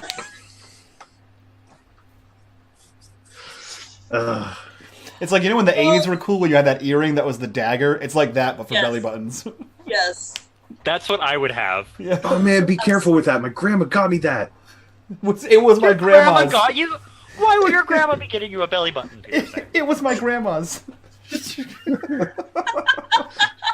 Hey, come on. Fae don't exactly live the same kind of lives. Okay. They have different values. Mhm. Don't judge. Uh-huh. And I think, and you guys would know that, like, any Oh god. sort of mundane object, in the hands of a Fae after some time, all tends to sort of become slightly more. And you can't seem to help but infuse the world around you with your with your magic. So yeah, so you guys caused quite a scene. Cutting the screen. A lot of the kids scream. A bunch of them are freaking out because now, of course, the screen is broken and they can't properly see the show, which is the thing that they wanted the most. So other kids think this is the coolest thing they have ever seen in their lives, because nobody ever actually cuts the screen and comes out from behind it in a movie theater. And you guys look like cool teenage punks. So a bunch of cool teenage punks just come out of the movie screen dramatically. Mm-hmm. So if you guys have lost a point of glamour, you can regain it because of your dramatic entrance. Nice. Yeah. So you guys are all now on the stage. Everyone is staring at you. A number of children are freaking out. And you guys suddenly ping the back of the theater. This kid. You get the feel, you know there's a magical object there. It's at the back of the theater. The current one we're in. And it's, yeah, but you're like, because you're standing on the stage. And then obviously there's like all of the seats. And then there's the doors that lead out into now, is this one of those things where, like, you just drop your kid off and they're in front of this ginormous screen, or do all the parents stay around with their kids? Some of the parents are there, some of the parents have left, so there's a smattering of adults. Okay. So my real question is, how many kids can I push over before a parent stops me? Probably only a few. Okay. Not too many. Okay. Just a handful of kids. Sure. Now, what if we split up and push kids? You'll definitely get to hurt more children if you split up. Okay. Just checking. It's an important question. You can hurt more children if you split up. Yeah. All right. So are you guys going to bully your way through the crowd? I'm going to do something even cooler and more reckless. I'm going to try to run, jump, and start scaling my way by the tops of the seats to the kid we're going after. I will also do that. You guys are just going to parkour off the top? Mm-hmm. I got something to help this. I'm going to do that because I physically can. You can. As a satyr, you have more abilities, I believe, with jumping and I've stuff. got some level 1 Wayfair art. Okay. Used on Faye that I'd like to give Joseph. Okay. To allow him to jump real high and real far. Nice. Yeah. All right. So you're just going to. So how are you going to? Now remember that this is something you're doing in front of people. This is So true. you're in front of an audience. So what are you going to do to give him this boost of magic without making it obvious that it's magic? Well, he's gonna grab his belly ring back, and at the same time, the other hand's gonna grab the scruff of his shirt, and he's gonna do like a spin around him, like he's throwing him into the crowd. Oh, because you're gonna like pick him up by like the scruff of his neck and the seat of his pants, and like spin him around a few times and then chuck him. Yeah. How tall is Joseph? He's 6'4". How tall is? He's like 5'8". So it's not too bad. It's not too bad. Okay. All right. Come on, Hammer Toss. So is it just the spinning? Are you going to say something? Do you have to say anything? Like, do you have a clever quip? I think he's gonna say like, "Get the toy," but like it's all in the flourish. So like his jacket is flaring out. Okay. He almost seems to like levitate a little bit himself with the spin after he lets go. I like it. All right, so you fling him. Joseph, give me some dex and athletics so you can parkour. I have 0 in athletics, so dexterity though. Yeah. Use your So just roll the dexterity then, I guess. Unless you can think of something else that would apply in this case to allow you to like parkour up the seat.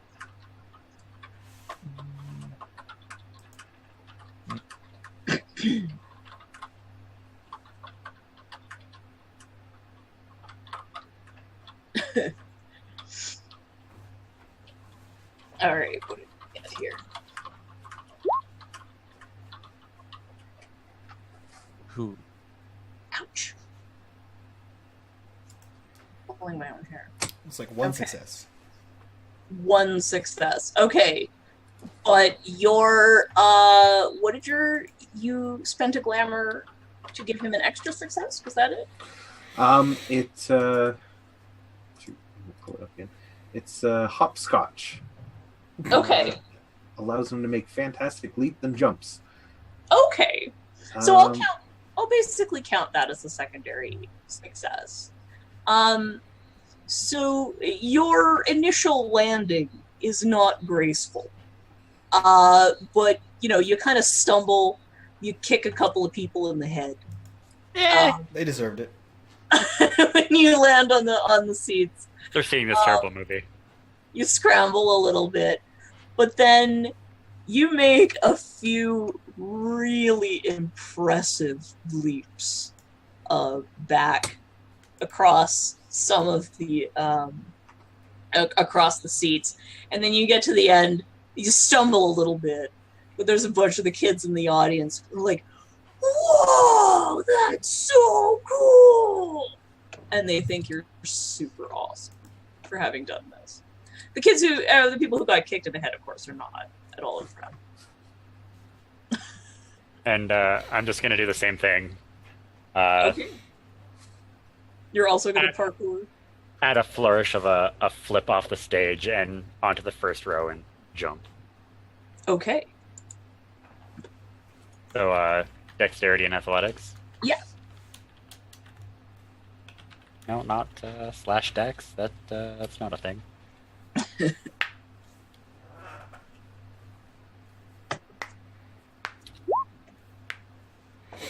Nice. Yeah. You do this really, really impressive flip where you do this flip off the stage into the crowd. And as soon as you land, you know that there are going to be 24 kids who are going to be trying to do this flip for the next several days. Yes. They get hurt, And- not my problem. Yeah. You can see it in the kids. You can see that the kids are like, I need to learn how to do that. And the parents are going, oh no. And so you do this super impressive jump. A lot of the parents are starting to get up. They don't really understand what's going on, but they're starting to get a little concerned and they want to, protect their kids because they don't really know what's going on. So you've jumped down into the front row. Where are you going from there? To the back to try and... Just going right up the aisle and... Yeah. Okay. All right, so you do this super amazing, superhero landing, and then take off.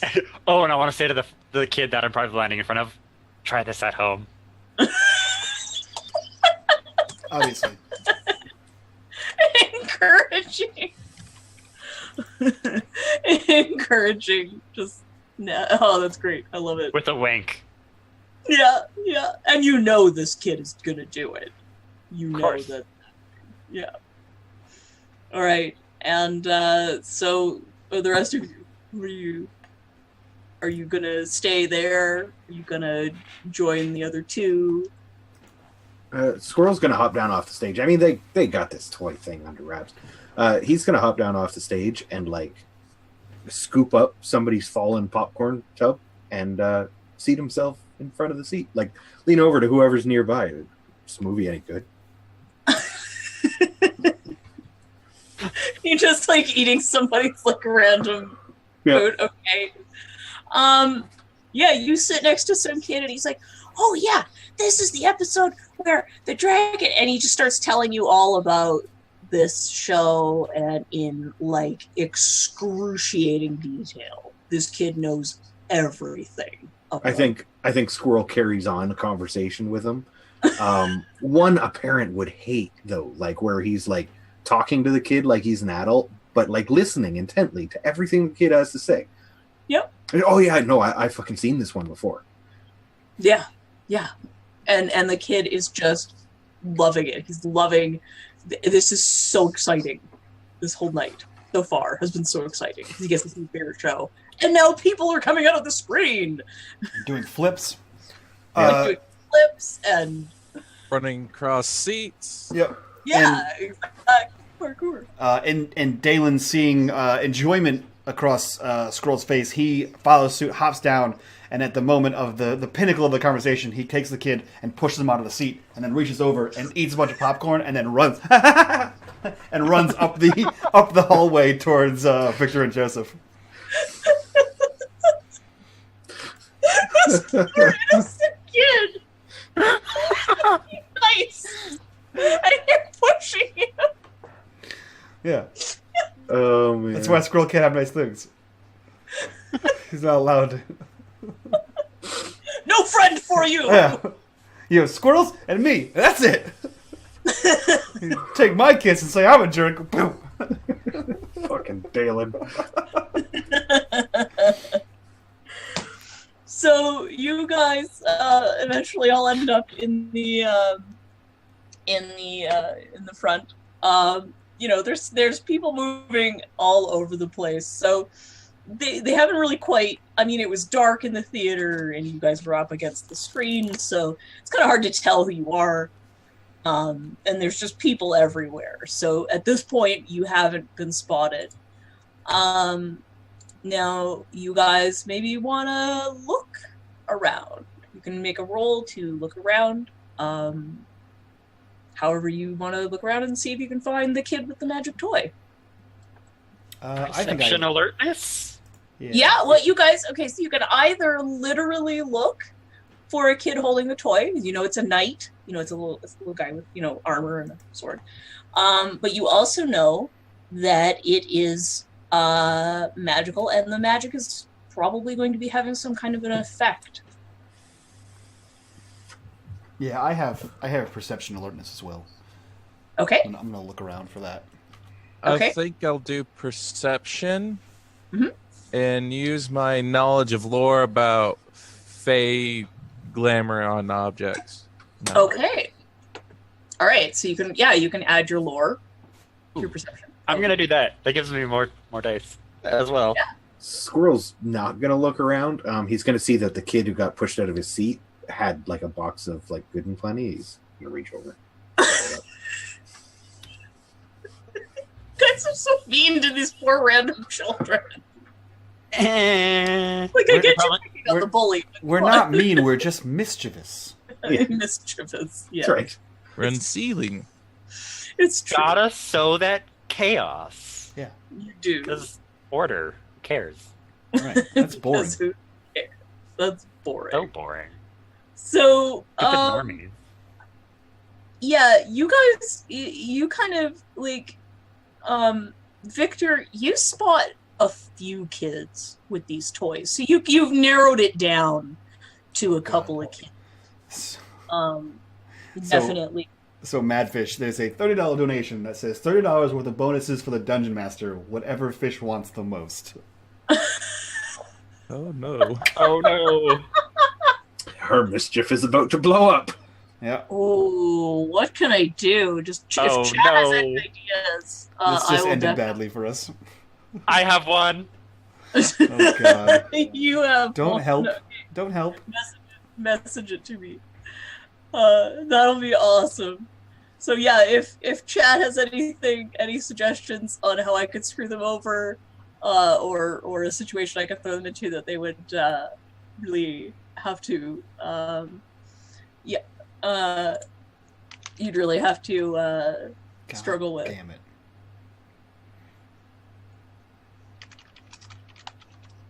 kitten traitor. Okay. So.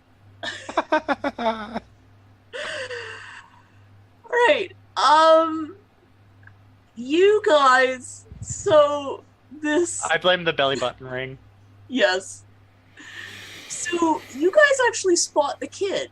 The kid. You spot him because he's looking at this toy in his hand. This little knight. And the toy appears to be struggling in his hand, like it's trying to get away.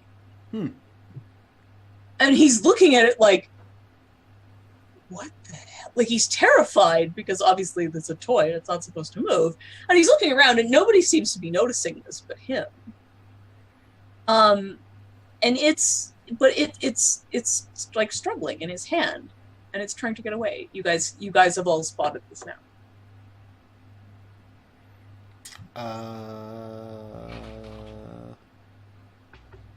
Do we spot his parents around him? No, it's just the kid. Okay. Replace the toy for the teddy bear. Mm-hmm. Indiana Jones style. So you guys gonna do this the old-fashioned way, or are you gonna do it with magic? I think Jalen's on a roll right now. And after he knocks the one kid out of the chair, he runs up and sees everyone notice that it's the kid, and then he figures out that it's the kid too, and he runs over and he looks around and he knocks the kid over, in hopes that he like bumps his hand and releases his grip on the thing. Okay, well this kid is obviously in the process of being freaked out by this toy moving, and is not expecting someone to come up and push him over. Right? Why would you do that? Why would you? Why would you push your kid? Yeah. Nobody pushes kids, except Mike, apparently. So he's just knocked over. Yeah. And he does drop the toy. The knight, when dropped, stands up and immediately runs under, because it's just a little action figure. Yeah. Runs under the feet of everybody back into the theater. So not thinking quick enough on his feet, he pushes the kid, and he's like, okay, cool. I push the kid, he's gonna drop the thing, and I can grab the thing. But he gets too caught up in pushing the kid, and when the kid falls, he's like, "Ha! You're a little jerk!" And then he realizes that the toy's gone. He's like, "Oh, yeah, damn it!" It's surprisingly fast for a tiny little thing. Like you didn't think it could get away from you that quickly, but it's already. Damn! Give him the teddy. Give him the teddy. Joseph. I just quickly toss it at the kid. Okay. Probably unconscious. The kid looks He's fine. So confused. He has no idea what's going on. He's just been randomly pushed, and now someone's thrown his favorite teddy bear at him? Yep. Suck it. He's jerk. so confused. Yeah, this kid has no idea what's going on. So you guys know that the little knight is running back toward the theater. Yeah, he took over. He ran for it. The kid? No, the toy. Squirrel, it's coming to you. Use the bucket. What bucket? The popcorn. I'm not done. Cover the hole in the bottom. I'm not done. Victor We'll get you popcorn later. After this. Squirrel has an ingenious idea. Okay. Now who's the idea man? Still me. He's gonna hop back up on the stage and duck back behind the curtain, so that he's completely alone. Okay. And then he's going to turn into a squirrel Nice. for the cost of a glamour. Okay. So before we do this, and we haven't actually done this yet, you guys have two appearances. You have your mortal appearance, and you have your Fey appearance. So can you describe to us the difference? And your immortal appearance will still have a little bit of an effect of your where someone who is maybe a puka who's part cat would be very graceful in real life. So to other mortals. So what do you look like, and what sort of attributes of squirrelness are in your mortal seeming? And then how do you look as a fae? His hair, like hairdo itself, is kind of fluffy, like a squirrel's tail. It's just unmanageable. It's always that way. And he's got buck teeth. Mm-hmm. That's generally what comes through in his mortal seeming, I think, or whatever. Yeah. But yeah, proper like puka can properly turn into their animal form when they're alone. So he literally just like go back, turn into a little squirrel, and then skitter back out onto the stage. So when he's now at just now at a like eye level with a toy, so he's got a better okay. So he's gonna go vantage point. He's going for scale. Yeah. I get it. Okay. So when he's in his face, seeming like when he's just being a puka and not like a squirrel or a human, does he have like a tail? Does he have ears? Oh yeah, he's got a tail proper. His eyes are huge and like fairly round, and then the buck teeth are just more pronounced. He actually sounds adorable. Puka, man, that's how they do. They're so cute. Okay, so you are now at toy level for sure. Yeah. And so it's time to fight this knight, or find and potentially battle this knight. Potentially. Okay. So he's back in the theater. The knight has made it to the theater. You guys are starting to hear some noises from inside the theater of people who are starting to sound a little freaked out. That'll happen. What do you guys? Let's see here. Let me see here. Look at this character sheet business. I'm going to use. I'm gonna run back. Actually, no. I'm in the back of the. I'm in the back where the projector is, right? So I'm gonna stand up there and raise my little hands up there, and I'm gonna say, "Relax, everyone. This is all part of the show. It's an interactive show. Yeah." And I'm gonna roll charisma or maybe manipulation and persuasion. Okay. Let's see here. 60-10. 3 successes, maybe? Yeah. All right, cool.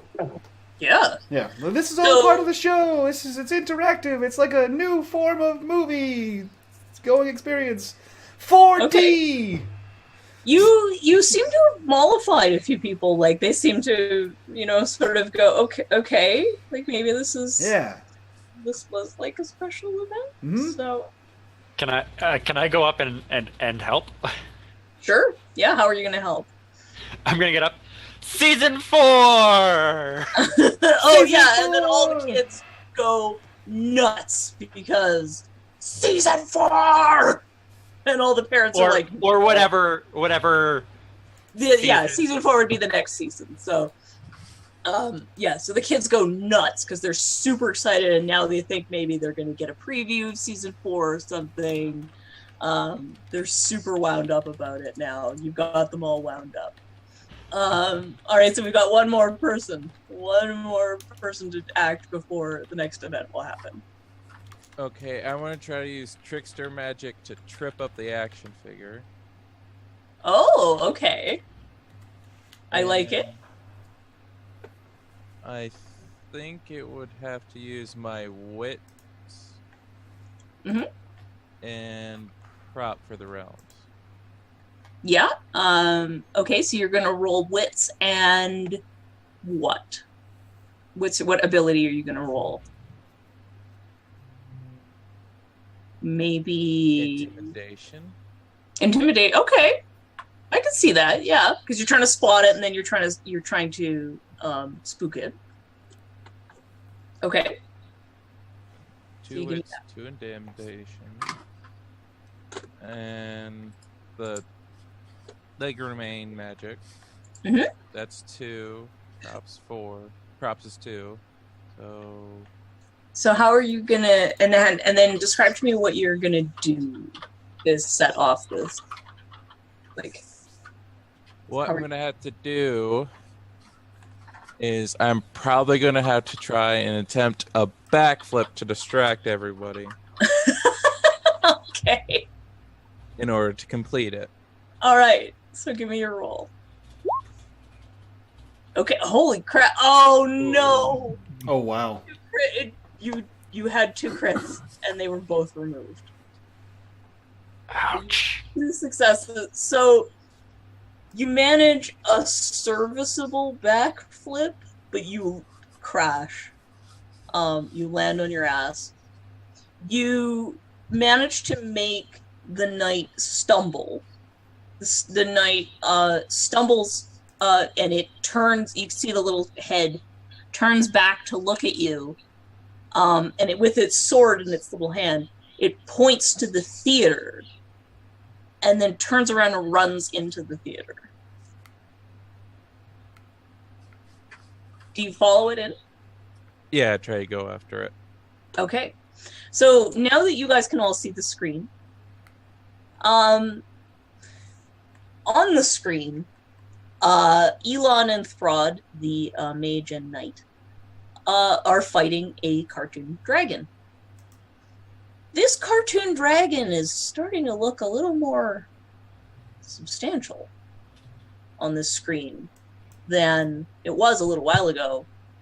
And it's starting to look a little more three-dimensional than it was a little while ago. And maybe this dragon is it coming out of the screen?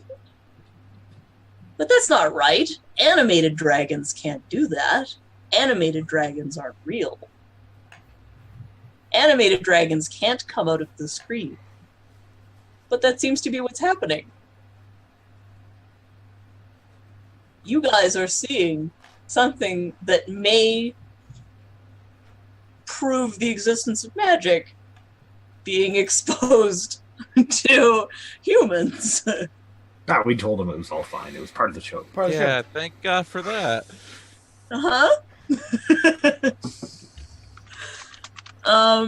Okay. So you guys are just kind of sitting back and letting this happen? I'm gonna run and pull the fire alarm. Yep, I'm gonna yell fire. Okay. Now, okay, so you're gonna pull the fire alarm. Is anyone going to do anything to lend evidence to the fact that there may be a fire? Man, what kind of is this? Like a this is like digital projection, right? It's not like a reel to reel, is it? This movie theater. Well, this particular show is a digital, but they're set up to be able to project anything. Okay, and where is there access to the booth? The upstairs booth. Mhm. There's like the projection room. Yeah. There's just the one sort of. There's just like one hallway that leads up there. Okay, Stairs. Dalen's gonna go for that. Knowing this is a digital production booth, he's gonna go there and work his magic. Okay, so he's gonna go start up there. Yeah. And you said Victor was gonna pull the fire alarm, or Yeah. you were gonna He's pull the gonna fire run alarm. in and pull the fire alarm. Okay, are you gonna pull it and then start like guiding people out, or you just gonna pull it and run? I'm gonna pull it and run back and be like, everybody to the fire escape! Hurry! Hurry! Okay. You want to roll me like some kind of persuasion or? I'll roll charisma and leadership. Okay, that's a good one.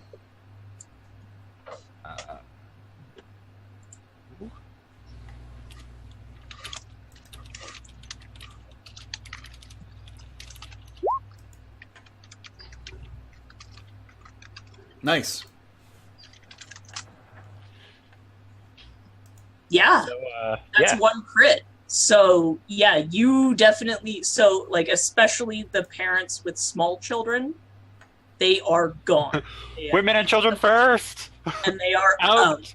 Yeah, they are, and then because the alarm is going off, the staff come out and they start helping guide people out. Obviously, there are some kids who are very unwilling to go, particularly those kids who were brought there by older adults or their older siblings, because their older siblings are back smoking or whatever and not paying attention.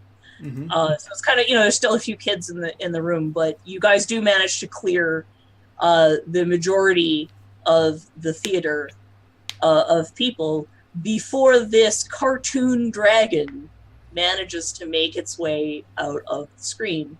Nobody's The gonna little, listen to those kids, anyways. the little knight figurine, it's run right up to this dragon, and it's taking on the dragon. I think, having seen this all like unraveling, Squirrel would have darted underneath the knight and acted as a mount to ferry it to the dragon. Good. Yes. Yes. Yes. So the knight definitely like hops right on, and he's got his sword, and he pulls out like a what is that called? The long thing for jousting. Lance. Here. Oh, Yeah, the lance. Yeah, and he's like, yeah, he's all excited, and he's like, now he's riding the squirrel up toward, and of course this dragon, it's huge because it's projected on a movie screen, but this tiny action figure riding on a tiny squirrel is running right up to it and ready to do battle. Jumping all nimbly bimbly from tree to tree.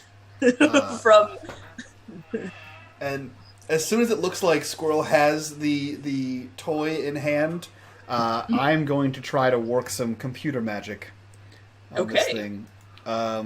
So I think I'm going to use Soothsay for luck, because that's the only thing I can think of this would be. Yeah. So Soothsay and Prop combined with intelligence and computer to what I basically want to do is reverse the movie. Okay. Like when you rewind it old VHS and everything plays backwards, do that, Yes. but magically to suck the dragon back into the movie. Oh, I like it. All That's right. fantastic. So that's a shitload of dice. Hold on. I would- Three- I'm gonna donate 2 glamour to this too. Okay, cool. Nice.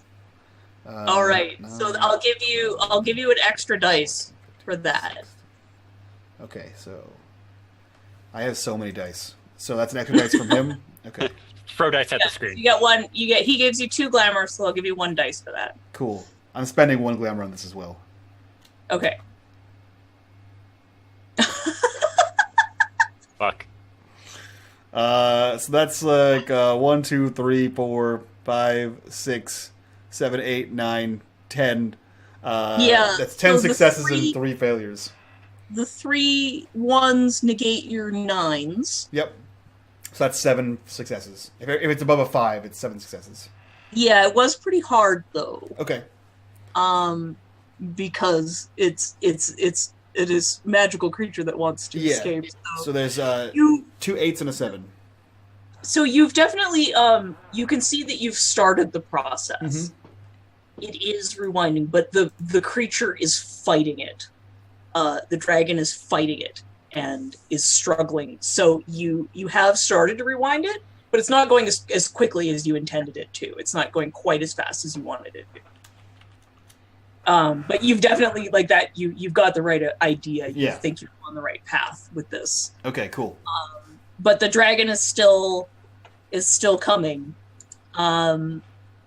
So we've got 3 of you here. What are you going to do against a cartoon dragon?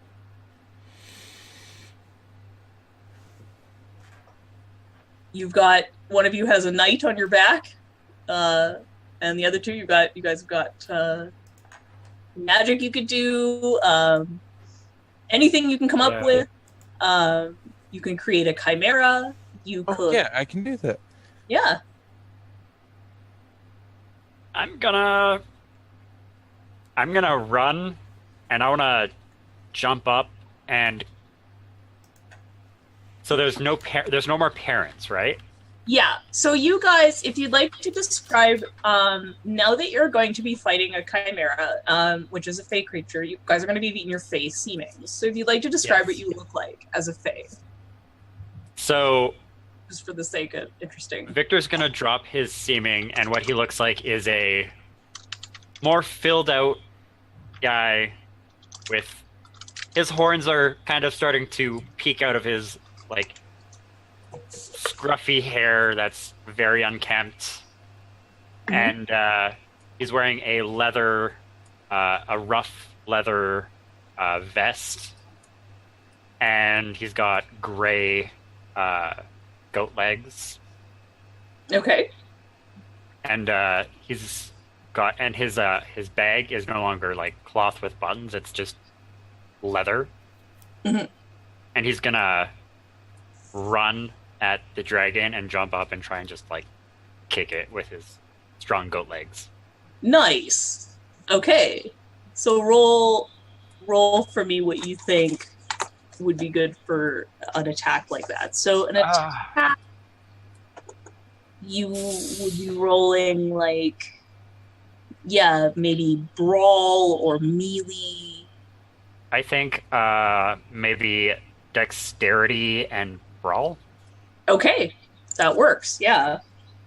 The dragon will try to resist with its dexterity.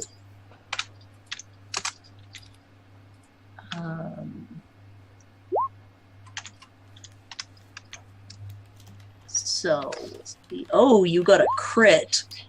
And it gets a crit. Oh. Okay.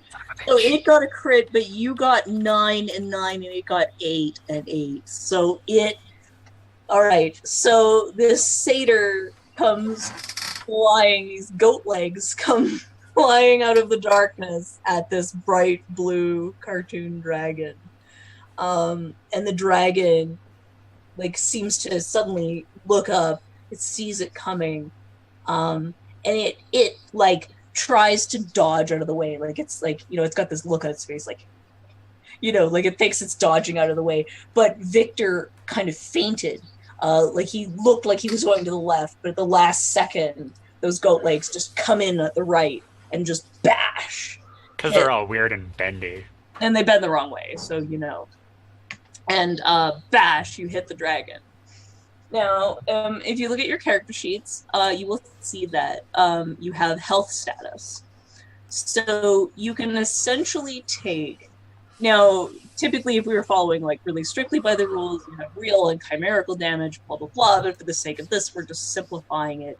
You can essentially take 6 hits until you're incapacitated. So the dragon has now taken 1 hit.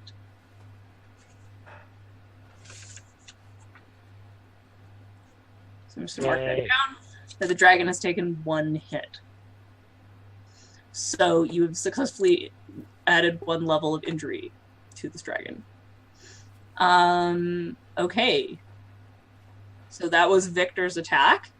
And that was Derry's attack. So Dalen's attack. So we have Squirrel and Joseph. I think in this fight, at least right now, Squirrel is thinking, knights fight dragons. So, Yes. And every knight needs a mount. And he's kind of baby Grooting it during this Okay. this encounter. You're essentially going to support Knight. Everyone else is fighting, and he's just like allowing the knight to harry its shins. Okay. So give me like some kind of role to describe your because obviously you have to get to the dragon and get somewhere either close to or on top of the dragon. I think dexterity and dodge. Dexterity and dodge. Oh, right. Okay, so you're like zipping and dodging your way up the dragon. Yeah. Okay. So give me something for that.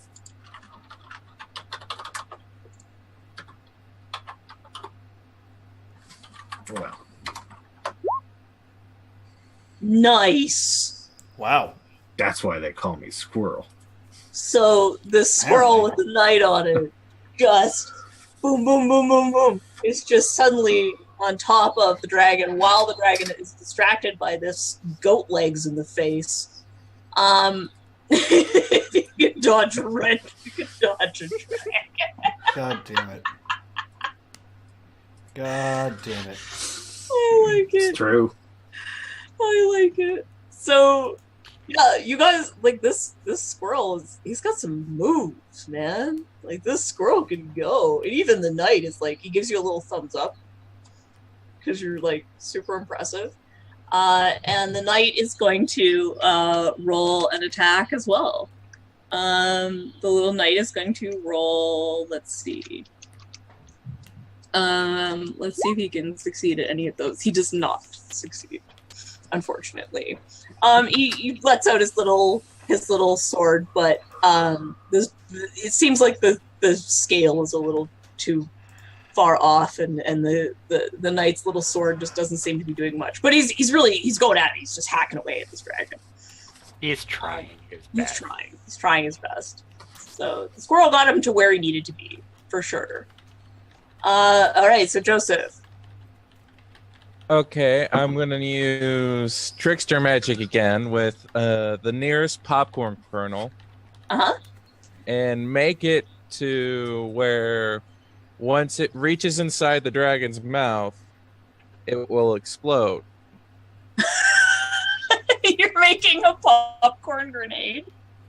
Popcorn kernel grenade, yeah. Oh, you know. Just normal things. Just normal things. Just changeling things. Yeah, and I think I'm going to use my dexterity, which is 3, crafting, which is 2, Nice. and for trickster magic, I have 2, and since it's a prop, that's another 2, so There you total go. 9. Because you have specialties in those. Nice. Okay. Those horns are just falling right off my head. So down they go. All right. So, 9d10. There we go. Okay. So that's pretty good. All right. So you are definitely going to let me roll for the dragon to see if there's any way it can avoid this. It cannot. The popcorn kernel goes right into its mouth, and it takes another level of damage. It is now hurt. It is a hurt cartoon dragon. And the several children that are left in the room are cheering you on and definitely inspiring you in this. You guys know that you're not going to have any trouble with banality in this situation because you have such an appreciative audience. Sweet. But you may there is an element to you that you understand where you may have to have some explaining to do afterwards. But you know that's a problem for future you. So we're gonna start over. Would you like to continue trying to rewind? Are you gonna just continue trying to rewind the screen? Yeah, so Dalen is a reader and not a fighter. And so I have already worked some kind of magic on the screen itself. And knowing that he is running low on his magical abilities, he is going to attempt to use his rewinding to rewind in a place that the knight is on screen fighting the dragon. Okay. So that's how I'm going to attack the dragon, by having the movie attack the movie dragon. I love it. So That's I'm gonna awesome. so I'm gonna roll computers to see if I can get it to the right point where the on-screen knight is also fighting the dragon. I love it. That's brilliant. Cool. So that's 9 dice for computers. Yeah. Let's see here. 9. Wow. Two Two crits. crit. Yeah. Yeah. You rewind it to a scene where the knight is fighting the dragon. And you manage to get it lined up so that, because the cartoon dragon is almost about 3/4 of the way out of the screen, so it's like it's so 3 of its 4 legs are out, its whole head is out, most of its body is out, and then so what does this look like? So like as the dragon is like peeling itself off of the screen, the knight reverses back onto the screen, and then you can see him like, well, you see his sword down first, and then he raises his sword, and then I hit play, and he chops the dragon, and then I hit reverse, and I hit play, and I chop the dragon. So basically, I'm just rewinding and playing the same scene over and over again as he's chopping at the dragon's like ass end. Yeah, and it says something whatever in reverse, like "Have at the dragon, have at the dragon," over and over again. That's fantastic. And because you got 2 crits, I'm just gonna give it to you. You got him. So now he's at injured. So he's taken 3 levels of damage. Heck yeah. You guys can tell, like, you're definitely doing well. I didn't give the dragon a turn. So I'm gonna give the dragon a turn. Who is closest to the dragon? That would be Either Squirrel or Victor. Well, yeah. Squirrel is on top of it, so it would be Victor. So the dragon is going to attempt to bite at you, Victor. Okay. It will get 2 successes. So if you want to roll, so this is an opposed roll. So you want to roll something to. I'm gonna dexterity and dodge because I'm jumping out of the way. Yeah. And I don't. No, because it got 1 more success than you. So you are going to take a level of damage from that. So the dragon lunges forward suddenly when you're not expecting it, and grabs one of your goat legs and kind of grabs you and does that like thing like a dog does, where it's just like, "Arr!" And it kind of flops you around in its mouth a little bit before you fall down. So you're only mildly injured, bruised. You're out bruised. Okay. So it doesn't give you any kind of negatives at this point. But yeah, you hurt. That's gonna hurt in the morning. Yeah. That's the bruises. Okay, so what are you gonna do, Victor? Well, as it kind of probably tosses me, I'm gonna try and land with both legs just like on its face. Nice. With a dex and brawl again. Okay. So do that, and I will roll. Oh, and you get a crit too. Okay. Let's see if the dragon can avoid it. Oh, dragon is gonna botch. Yikes. Yikes. The dragon. So how do you? So you're gonna come down with both legs? Where? I think I'm gonna hit him in the eye. Okay. Yeah. So you get him right in the eye, and the dragon's head just hits the stage, because you've basically pinned its head down, with your kick, and it's wounded. It's looking hurt. It is not doing well. You guys are definitely kicking this thing's ass.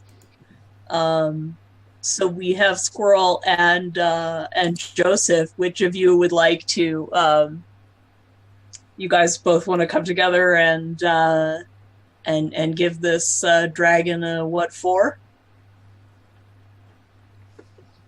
What are you guys gonna? How are you guys gonna end it and get it back into the? Because you can tell it's pretty close. It's pretty close to being. It's pretty close to being done here. I think we're gonna have to do a fire explosion, so that way there is fire. Yes, you did claim that there was fire in the building. So, what kind of explosion are you gonna do? How are you gonna do this? I'm gonna pick up another popcorn kernel. Okay. And going to do the same thing again. Mm-hmm. but I'm aiming at the curtains to hopefully catch fire. Okay. I like it. All right. So, what kind of a roll do you want to do for this? I think it'll be the exact same as last time. Okay. So make that roll.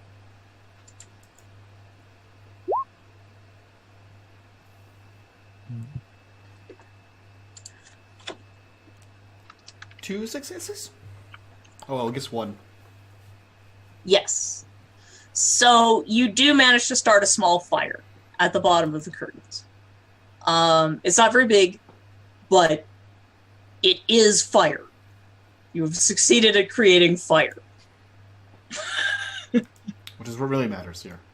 Which is what really matters and is kind of the goal that you were trying to get. So you've definitely started a fire in the theater, which is what you wanted. And yeah, you're feeling okay about that. I guess. Well, yeah, you have to have actual fire to back up while you cast the fire alarm. You cast the fire alarm, right? You pull the fire alarm, you want to justify it.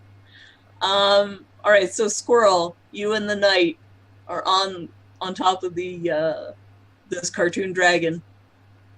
I think it's time for Squirrel to start biting while the knight starts chopping. Perfect. Yep. All right. So give me a roll of something you can use to bite. I think as a squirrel, he can't be all that strong. No. So I'm just gonna roll 2 dice. Okay. And basically, you know what though, because the dragon is at so many negatives right now, it only has 2 dice. Oh, but you bought. Yeah. Oh no. But the dragon doesn't do very well either. So your bites, like, despite the fact, like, this thing is a cartoon, and so you try to bite it, and all you can taste is paint. Tasty. It just tastes like paint in your mouth, and you don't feel like you're actually doing any damage. You're basically just eating paint. And the theater fills with that angry squirrel noise.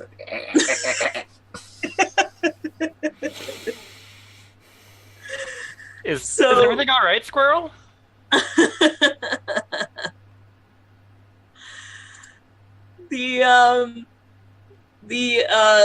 the rewinding is working, and your damage to this creature is working, and it's slowly being reeled back into the movie. So you guys feel like if you leave it alone, you guys have sufficiently conquered it at this point.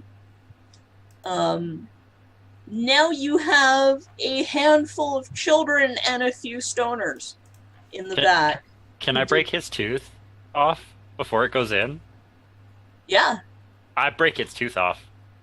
Okay. You now have a chimerical dragon tooth. Nice. Yeah. In your hand. Squirrel, I feel like this is an appropriate time to play the air guitar. But I'm a squirrel. I have to be alone to change. Well, who says the squirrel doesn't have an air guitar? That's True. fair. That's The fair. squirrel can have a guitar. Do it. Do it. No, it's too pressed. It's too forced. It's a private moment. It's too forced. I pull out my I'll pull out my lyre and Okay. I start playing. Okay, so you start rocking out on a medieval instrument that most of these kids have never heard. The Goat two tongue going. the stoners in the back are like, dude, what? They think this is some incredibly good acid that they've taken. The kids are a little turned off by the lyre because it's a weird instrument and they're not really interested, and you just fought a dragon like a cartoon dragon that came to life. So obviously that's way more interesting than your stupid guitar thing. So you guys have a bunch of kids running up to you, and you kind of have a feeling like the parents might be coming back soon, or some adults might be coming back soon to check up on you guys and see what's going on. How are you going to explain this to the kids, or how are you going to get these kids to explain away what they've seen? Or how are you going to sort of... Are you going to push them over? No, but if Ethan has gotten back up, he's getting pushed back over. Okay. Yes. The bully gets pushed back. Yeah, as soon as he's like, "Oh, it was a dragon," he gets pushed. Oh, he gets pushed over. Shut up, Ethan. You're stupid. And he says. He says, everyone, make sure you give a 5-star review for the first interactive... Is it Throg? Throg the whatever the fuck... Throg the whatever the fuck show in 4D. It was awesome, and we'll be back next year to do this again. Season 4! Tell your parents we're awesome! And I'm gonna try to persuade the children that this was all a show. Okay, would anyone like to assist in persuading? Yo! I'll help. Okay, so how many dice would you guys like to donate? You guys can donate some willpower if you like. I'll donate a willpower. I'll donate 1 will and 1 glamour.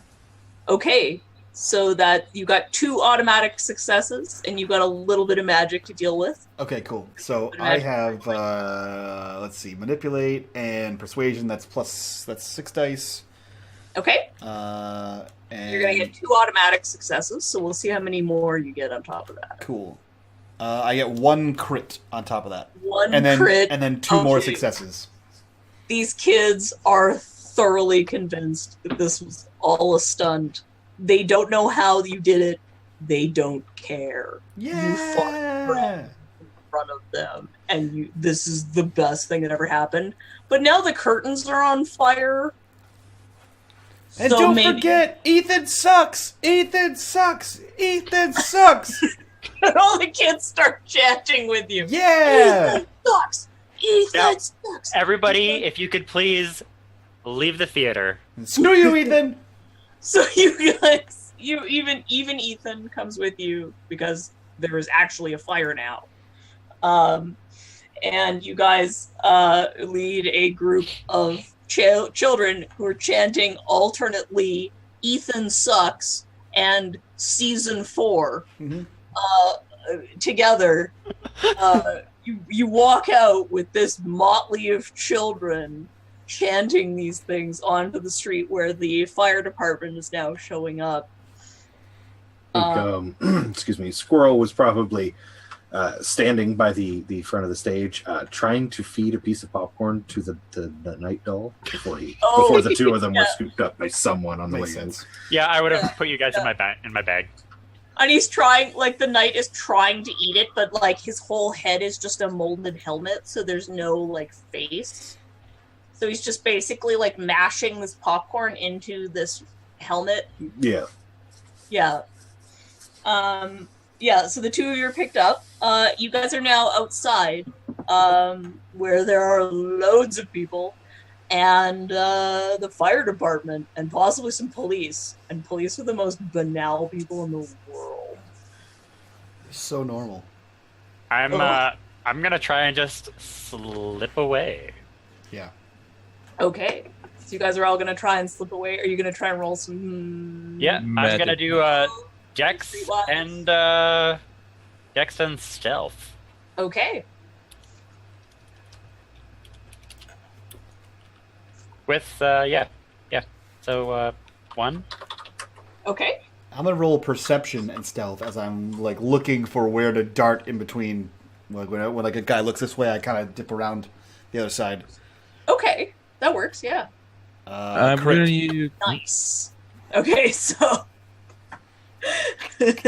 Dalen just disappears. He's just gone. You guys, like, you turn around and he's just gone. You don't even know where he went. I'm going to use my dexterity and streetwise to find a way to sneak out past the police. I like it. Yeah, so you know where to go, you kind of know where to stand, and the groups of people to stand around with, so you look inconspicuous and step away. Yeah, I can see that.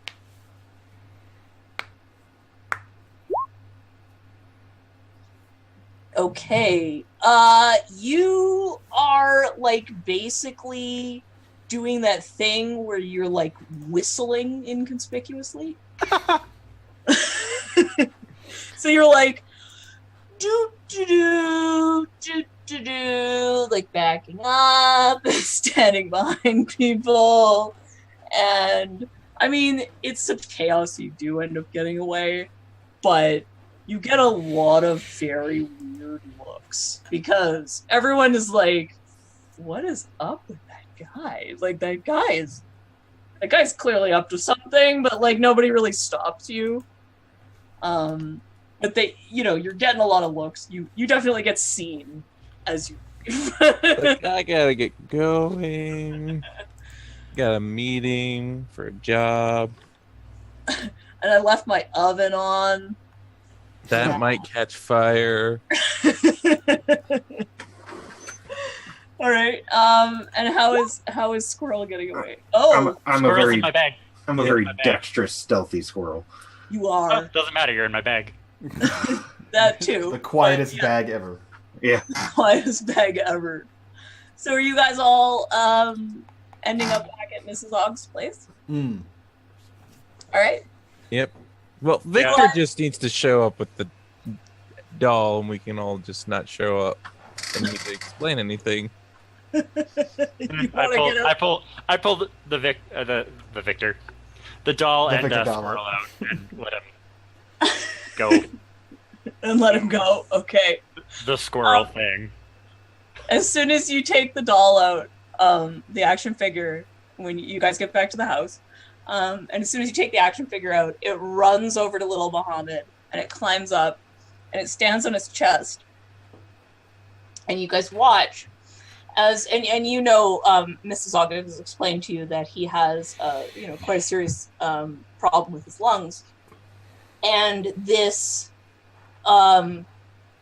sort of, and you see through your face seeming, you see a creature, a hideous sort of creature made of like, just this disgusting like phlegm and ooze and, just, it's super disgusting.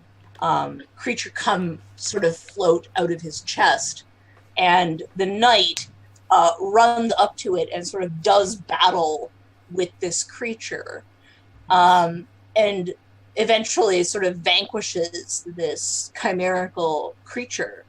And you can see as soon as the knight does that, Muhammad's whole body starts to relax, and you can see that he starts to breathe more deeply.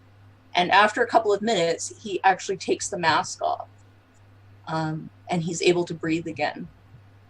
It seems that this knight helps him to cope with his illness. That's awesome. And it fights his illness for him, which is why it's so vital that he had it returned. So he's extremely grateful. He's giving all of you hugs. He climbs up to the bed to give you guys all hugs, and he loves you so much, and he's so happy. Mrs. Ogg has, of course, heard already what you guys have been doing, and she's giving you that. She's standing at the door with like her hands on her hips, giving you that like, well, I don't really approve, but you've accomplished something, so I can't really complain. Kind of a look. Don't look at me. It wasn't my idea. It was Dalen. Yeah, Dalen's idea. I pushed him over twice. That kid sucked. And when Muhammad hugs you, Dalen, he says, "Did you get the guy?" I pushed him twice. And he kind I of stop giggled. Dalen and I whisper. and Squirrel smashed his mailbox, and then we played magic tricks on him. And he's just giggling like mad now. He's so excited, and he makes you guys all stay and tell you the story of what happened. And so you guys get to spend your evening. Yeah, we won't hurt him. Burn down the theater. It's fine. No, you find out later that someone went in and put the fire out. There really wasn't any, like, the curtains were damaged, but they managed to stop the fire before it got serious. Basically, you just had to replace the curtains. You guys spend the rest of your night telling Mohammed stories and eating cookies, and you know that you've done something good for this kid, and you guys have definitely brought a little magic into the lives of some of these children who got to see this epic dramatic reveal in the movie theater and fighting a cartoon dragon. Good. You guys brought a little bit of sparkle and magic to the world. Oh yeah. Yeah. Hello, glamour. All in a phase work. That's my one pun. That was for Bitters. I like it. That was for you. So, guys, that concludes Changeling the Dreaming, and that concludes our 12-hour charity stream for Extra Life. We hit our goal. We're at an awkward number of $343 because there's no one that's available right now to donate $7. Wink, wink, to make that $350. So before we get the hell out of here and go host a friend of ours, let's go around and introduce our cast and crew. We'll start with Madfish. Who are you? What are you doing here? And what did you think of your foray back into the universe of Changeling the Dreaming? Well, I'm MadFishMonger. I hang out on the internet and I make stuff for my Etsy shop and do gaming things because I'm a giant nerd, like 24 hours a day. And I do a little streaming sometimes of some of my sewing. She's got an amazing sewing machine, guys. And you know what? Oh my god. Yeah, it's 112 years old. God damn. Yeah, it's a treadle machine. It's very cool. I love it. Yeah, I liked it. I'm glad you guys had such a good time with it, and I'm glad you guys kind of got the feel of it and the atmosphere of it, which was what I was trying to go for. The rules in the book, I think, are like much more strict than what I was playing with you guys. Mm-hmm. So, but I trusted you guys to be, fair about it, and I liked where you guys took it, and I liked what you guys did with the magic. And I mean, White Wolf was designed to be a story-heavy system with a very simplistic dice rolls in order to just sort of, give you a general guide toward where your story was going. So I feel like that definitely worked with you guys. And I kind of had a good feeling that this crowd would be able to handle like a much more sort of free-form game with very loose roles. And yeah, I mean, I don't know if it was entirely recognizable as Changeling, but I think I had fun. You guys made me laugh, so I hope that I did the same for you. To be fair, most of the games we play are hardly recognizable as what we say they are.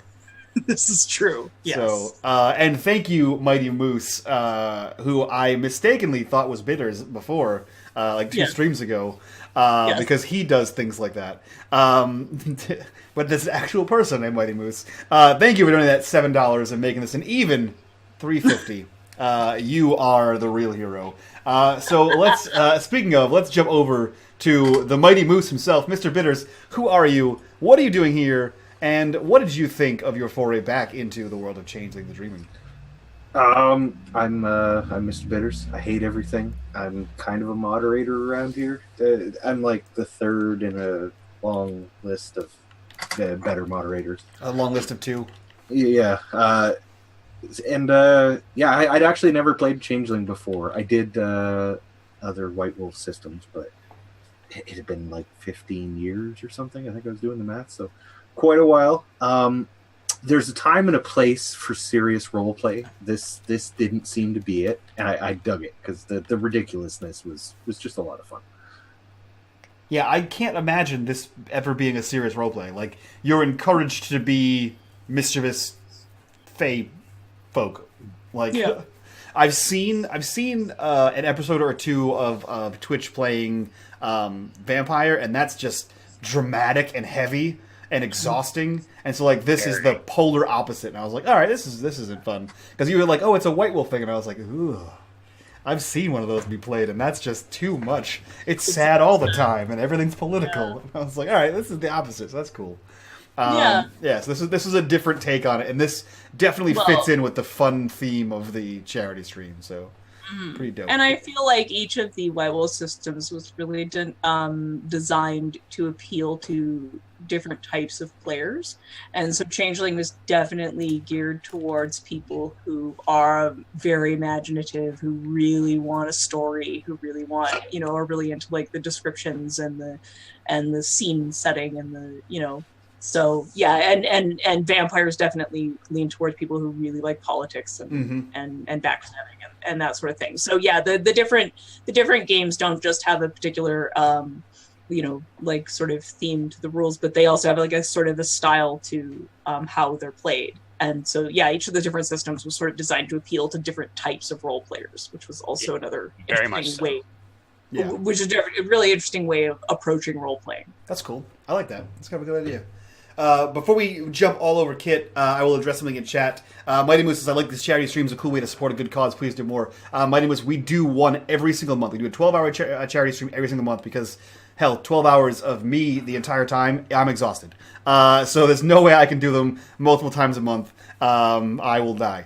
But we do it once a month for 12 hours straight. 100% of the proceeds go to charity. We're already... With this donation, we're over $4,000 this year, which blows out... Actually, we're currently at an amount this year that has made more than our previous 2 years combined.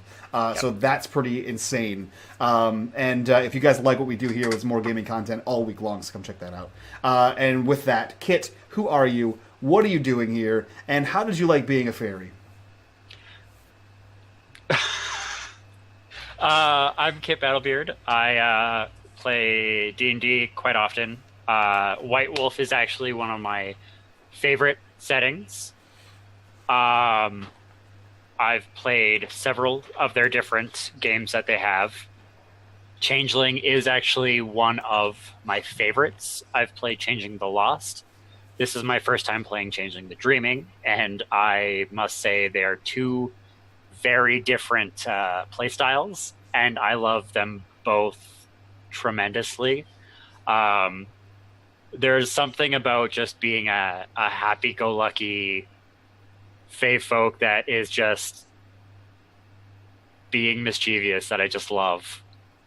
You can find me, myself, and I on Twitch and Twitter at Kit Battlebeard. So come check me out if you want. Sweet. And last but definitely not least, Mercer, you said this is not only your first time playing Changeling, but this is your first tabletop game in total, I believe you said. So who are you? What are you doing here? And what did you think of your first tabletop experience? My name is Mercer Virus. You can normally find me here during the 12-hour charity live streams and some community nights. And usually I'm the one who usually ends up going over the goal to fuck around with Mike and everyone else. Honestly, I've really enjoyed this. For my first character ever being made, I think I did an okay job. I thought you did great. Yeah, it was really interesting. Yeah, I would never have guessed this was your first time playing a tabletop game. No, definitely not. Yeah, you were a natural at it. You really picked it up quickly. That is... Especially a White Wolf game.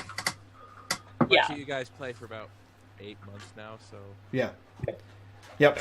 And that is one thing I will say before we close things out of here is if you guys are interested in playing tabletop games, first and foremost, hit that follow button, join us in the Discord. We have open slots all the time for different kinds of things. Not as often as I would like, but we try to get as many viewers into these games as possible. Holy shit.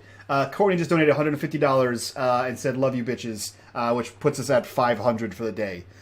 So guys, hype it up in chat. That was insane. Last minute sliding in there with those hot Ds. If you guys are interested in tabletop games, like I said, like, follow, all that stuff. Join us on the Discord and watch. Like that's the biggest thing in this information age is watch people play tabletop games because it gives you an idea of all the different kinds of tabletop games and all the different styles of play. Like there are so many people that I've played with that have a different style of play that I've learned from. Like I've known Bitters for the 2.5 years that I've been running this channel, but the way we play together, you'd think we've been playing for 15 years. But that's because we have similar style, and then we've picked up from other people's styles. So, like we said, Mercer, you've been here for 8 months watching us play, and none of us, had you not told us, would have guessed this was your first time ever. So it can be as valuable as jumping in. Yeah, I never would have guessed. You picked it up, and too, like, and I tend to be very open about it, and I like to let you guys, kind of decide what you want to roll and what you want to pick to, kind of guide the story forward, like what makes sense for your character. And you picked up on that so fast. And that is one thing I like about the system is that, it does give the players a lot of autonomy over what happens with their character and like what their character is doing. Because you get to decide sort of what you want to use and like how you're going to justify it. So yeah, you guys did great with that. And I did modify the system a bit because I found that the original system did have pretty clunky rules regarding magic. So I thought I would just, simplify it and let you guys be a little more imaginative with it. I really like the magic system. Well, how we did it with whatever the simplified do rules are. weird, kooky things you have to do. Yeah. Whatever you call it. The bunks. That's it. Yes. That's fun. Yes. Yeah, that's the fun part. I think that's the super imaginative part that you get to, like, because you have to do something kind of bizarre and embarrassing. Like, one of the ones that's suggested in the book is that you have to, like, make moose ears at someone until they notice you. I like that. Stuff like that. So pull the bitters. Yeah, so just be bitters. Just be bitter. wouldn't that we could all be bitters? So guys, like I said, that concludes the 12-hour stream. If you like what you saw here, we play games Tuesday through Thursday. Occasionally play some video games on the weekends, and I run some. I plan some shows on other people's channels on Mondays. There's a new one coming out, so hit that follow button. Join us in the Discord. There's all the social media, and we're gonna get the hell out of here. But before we do that, we're gonna go raid our friend Arvin Eleron, who is a lovely person, who is a voice actor with a bunch of voice actor friends, who's currently playing some high quality D&D. So go jump over there, join that raid, give them all your hot sticky raid love, and from all of us to you guys, bye bye. Bye. Bye.